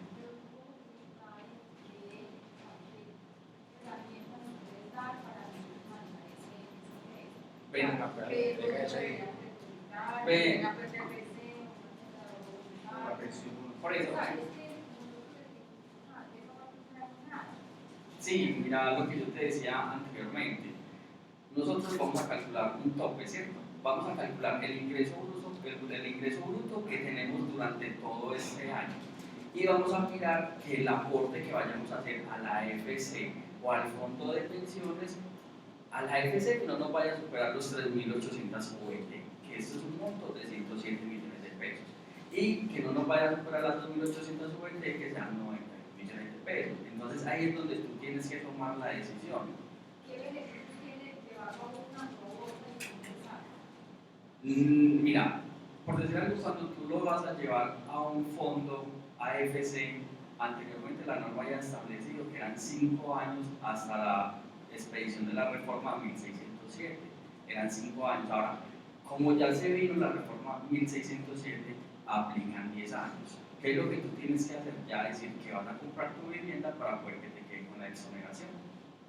O si ya tiene el requisito cumplido, el régimen de ahorro individual, si ya tiene el monto de capital, lo puede sacar y no pierde el beneficio tributario. Claro, no, porque si ya se puede seguir haciendo 10 años o la jubilación, exactamente, lo uno o lo otro. Pero entonces ahí es donde tienen que mirar que no vaya a haber concurrencia, que es el beneficio que yo vaya a obtener siempre. Y para otro por serían las 2.800 VT. ¿Y por cuánto tiempo? No, ahí yo diría, están hablando de 5 años, siempre lo han observado 5 años, yo vuelvo y le establezco, pues le uso pues como esa diferencia, pero siempre no ha cambiado 30 años. Si es para pagar una hipoteca, ¿cómo es el asunto? Yo diría que si es por hipoteca, yo podría hacer el retiro, porque es que estoy haciendo uso de una vivienda. Es para una vivienda. Para una hipoteca. Por eso, pero que fue hipotecada de una vivienda o de que... Una vivienda, sí. Exactamente, entonces yo estaría hablando, ojo, de pronto vamos a pensar en algo, si la norma que nos está diciendo es para adquirir vivienda nueva o usada. Yo me imagino pues que si yo estoy pagando hipotecas, pues porque yo hago el retiro, porque yo no tengo por qué pagar intereses con un dinero que es mío y que lo tengo ahorrado y que es para una vivienda. Yo me atrevería a decir que sí lo podría hacer.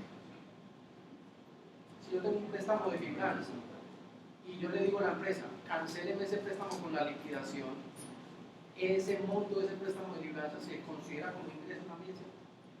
Es que... Pues también entra en la parte de la liquidación. Aquí hay que mirar el tema es en profundidad que es un ingreso para mí. Lo que pasa es que tú tienes un pasivo con una entidad ajena a ellos, donde les autorizaste que con tus salarios, con tus bonificaciones, con de todo, le pagarás a ellos primero. Entonces, por eso es que para ti es un ingreso tributario.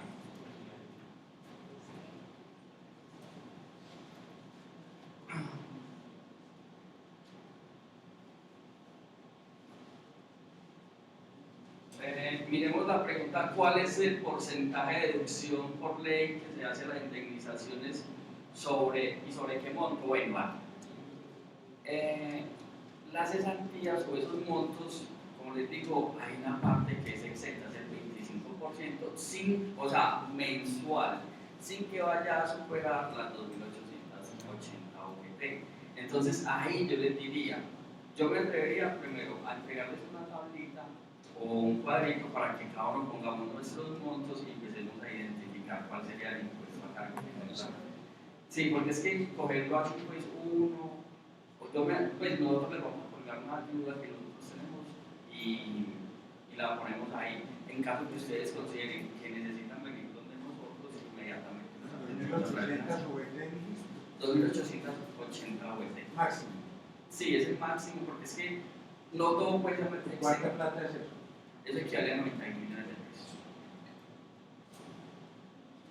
Desde el portal van a encontrar el descargable para hacer la publicación que vayan a final del día, pues, sí. y ya las asesorías de nuevo, las tareas puntuales de cada uno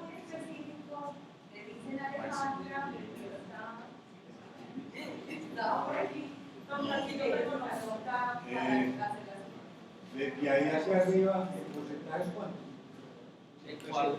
No, recuerden que las personas, o sea, las personas naturales se miden por unos intervalos de impuestos. Entonces, por decir algo, hay tres formas de calcular las retenciones y los intervalos. Entonces, yo voy y miro mi tabla en un artículo 241 del Estatuto Tributario y me dice, bueno, si usted tiene 1090 OET, no paga impuestos, pero si tiene 1091 OET hasta 1900, pagas del 19%, y si tiene más de ese valor, pagas del 27% y así. Por eso me decís que hasta 2.880 OET, o sea, 91 millones de pesos, sí, no hay impuestos.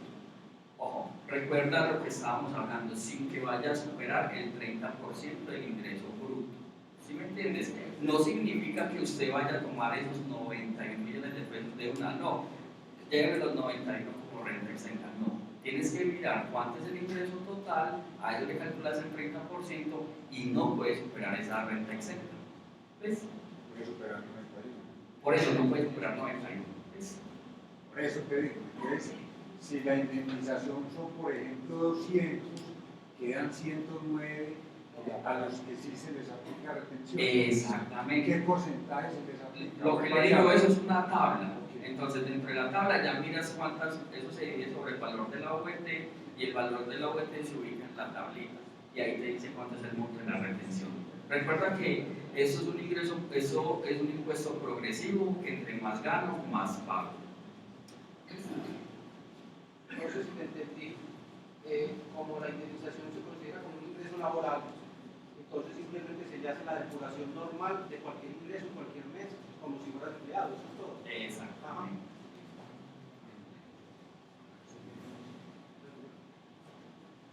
Qué pena, yo te hago la pregunta que no quedó ahí, pero estaba relacionada con la duda que yo tenía y le pregunté a la abogada de lo de declarante cesante. Que era disolución.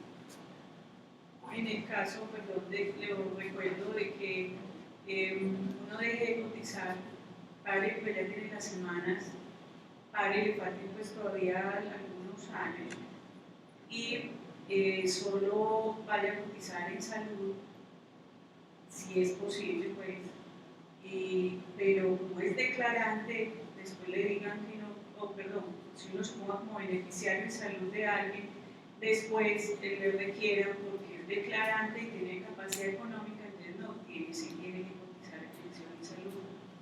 ¿O habrá alguna excepción o alguna figura, pues como decía ya, declarante, se puede declarar cesante y no tenga que cotizar la pensión y si puede salud? Yo hablaba esta mañana con mi compañero y les explicaba algo. Para nosotros no es ajeno el tema de la OGPP. La OGPP que está haciendo ahora está verificando cada una de las declaraciones de renta de las personas naturales que son beneficiarias con capacidad de pago. ¿Qué les está diciendo la OGPP a estas personas? Nosotros detectamos que usted tiene la capacidad para hacerme el aporte y no seguir perteneciendo al grupo de beneficiarios. Le está mandando una carta donde le dice: yo le solicito por favor, hágalo usted, ya que yo la detecté voluntariamente, porque si no me toca a mí hacerlo de oficio y posiblemente le cobro una cantidad de ingresos. ¿Por qué? Porque es que lo primero que tienes que mirar es, si yo hoy por hoy lo que busca es la equidad de la parte de la salud y la parte social es eso. Si yo veo que usted tiene capacidad de pago, por favor contribuya, porque si no, yo voy a entrar por muchos medios de que usted efectivamente tiene unos ingresos y está perteneciendo a la categoría de beneficiario. Inclusive, la semana pasada tuve la experiencia con un señor comerciante que pertenecía al CISBEN. Entonces, gente que tiene la capacidad contributiva y no lo hacen, a esas personas la OGPP les está escribiendo. O sea, que no es tan sencillo que los pongamos como beneficiarios Si para tienes, no cotizar a pensión. si tienes ingresos y dentro de la declaración de renta demuestras esos ingresos, pues con toda seguridad pienso que te van a llamar. Pero si no está laborando, pues porque está obligado, porque está la salud, no está laborando y trabaja como beneficiario, que tenga los ingresos, que si no está laborando. Un ingreso, o sea, por ejemplo, recibe solamente lo de este año con el resto, y ya el otro año no van a recibir ese ingreso, ahí se podría ser beneficiario. Porque una vez no va a ser. Voy a darle la respuesta al compañero que me pregunta qué es la OGPP. Se llama la Unidad de Gestión de Parafiscales y Pensiones. Ese es el organismo nuevo que se creó con la ley 1607, que es la que está obligada a hacer el control de los aportes a la seguridad social. Porque de ahí sabemos pues, que se han generado muchas evasiones frente al tema de la seguridad social. Entonces, por eso, en este organismo de control delegaron toda la responsabilidad. Vamos a darle la respuesta a este tema. Hoy por hoy, yo soy un arrendatario, pues tengo bienes inmuebles y los arriendo, ¿cierto? Miren que lo que vienen haciendo los gobiernos es todos los días cerrarle la brecha a las personas que tienen capacidad de pago y los están detectando. Entonces, si usted tiene el ingreso y sabe y tiene con que mínimo con un salario básico, que son 644.350, usted debe contribuir, porque es que usted tiene capacidad. Entonces, hay unos que le hacen el quite, pero luego les llega la carta porque lo detectan por los ingresos que sean. Yo he tenido mucha experiencia en ese tema y nos ha tocado casi que el cliente vaya rápidamente, cumpla, para que no sea objeto de sanción. Entonces, pues, si no tienes ingresos, puedes pertenecer, o siempre y cuando no haya un solo puesto de ingreso, que es lo más importante. ¿Sí? Porque si te detectan la parte contributiva, inmediatamente te llega. Entonces, la pregunta es esa: no vamos a tener ingresos todo el año, pero habrá algún otro ingreso, o sea, un ingreso de interés de CDT, un ingreso de arrendamiento, lo que sea. Y supongamos que ese ingreso mensual sea, no sé, 1 millón de pesos. ¿Esa es la base para cotizar o cuál es la base para cotizar ahí? Pues mira, la norma siempre ha establecido que es sobre el 40%. O sea, que son los rentistas de capital, porque usted ya deja de ser empleado para convertirse en un rentista de capital. ¿40% de los ingresos que percibes. De ese millón. Pero eso, sobre el 40%, pero mínimo, pues todavía está escrito en la norma que es sobre un salario básico, siempre y cuando no seas un trabajador por días o un trabajador pues, de forma descontinua. Entonces, 40% de los ingresos recibidos en ese mes, siempre y cuando no sean con un mínimo del salario mínimo. Sin que sea inferior a un salario mínimo. Aquí lo decimos. Pero con eso mismo cotizaría pensión y te bajaría. Sí, claro, porque si aquí paga. Se friega la pensión. Exactamente. Lo que pasa es que aquí es donde ella les hacía claridad o tienen que ser muy coherentes en el tema de los ingresos a los que le faltan cuántas semanas por pensionarse. Porque recuerden que cogen los 10 últimos años, tengo entendido, para calcular la pensión. Entonces ahí es donde ustedes se tiran el promedio. Si a pesar de recibir la carta que se tiene que pasar al régimen, no lo hace, en algún momento lo obligan y sencillamente ese día va y se afilia a la otra parte. Sí, hasta que usted lo detecte. Si usted no lo detecta, pues sigue ahí.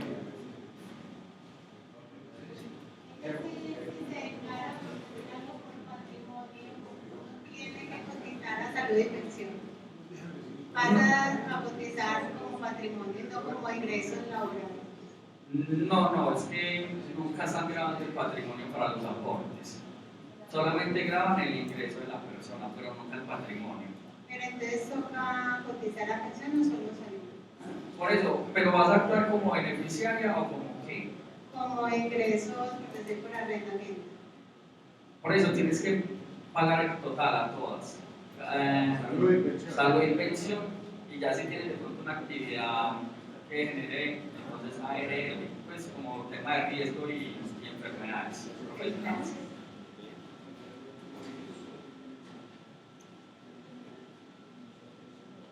¿Qué más dudas tenemos frente a todo esto? Porque en el recorrido las vamos todas evacuando.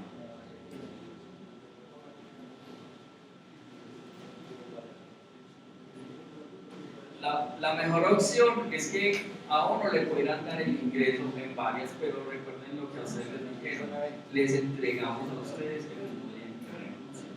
Porque es que ellos no se pueden meter en una camisa de 11 varas que ustedes luego los demanden por brazos caídos por no haberles pagado oportunamente.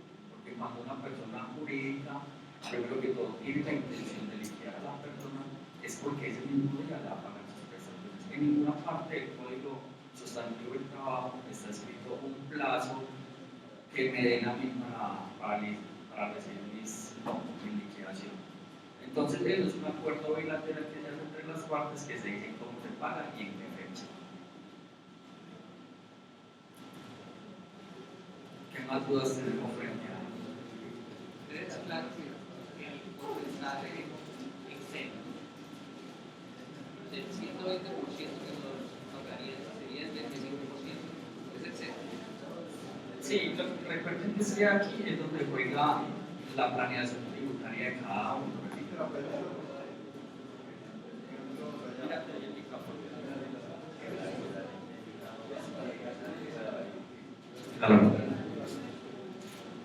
Sí, la pregunta es, en concreto, el porcentaje exento de lo que nos van a pagar, que se supone que es el 120%. ¿El porcentaje exento es el 25% o más?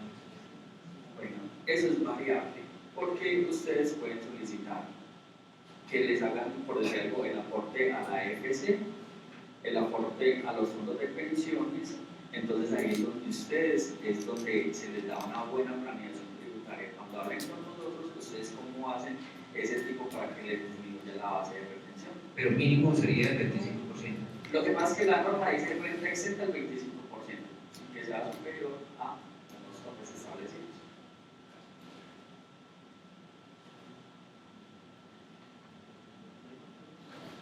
No, ya todo está ahí.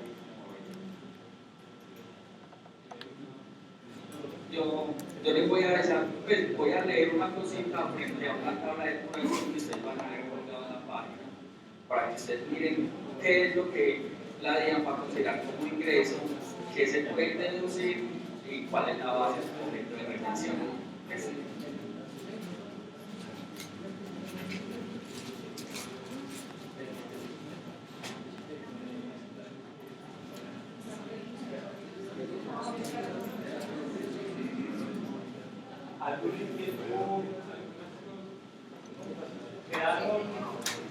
Antes de que se vayan, entonces ya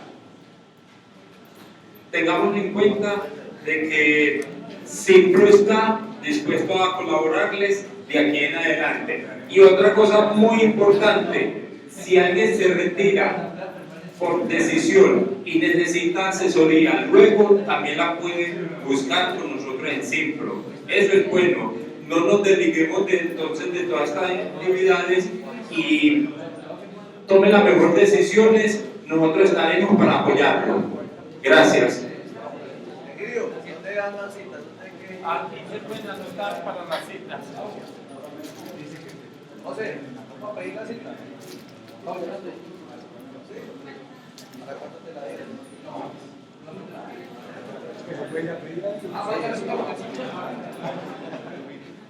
No.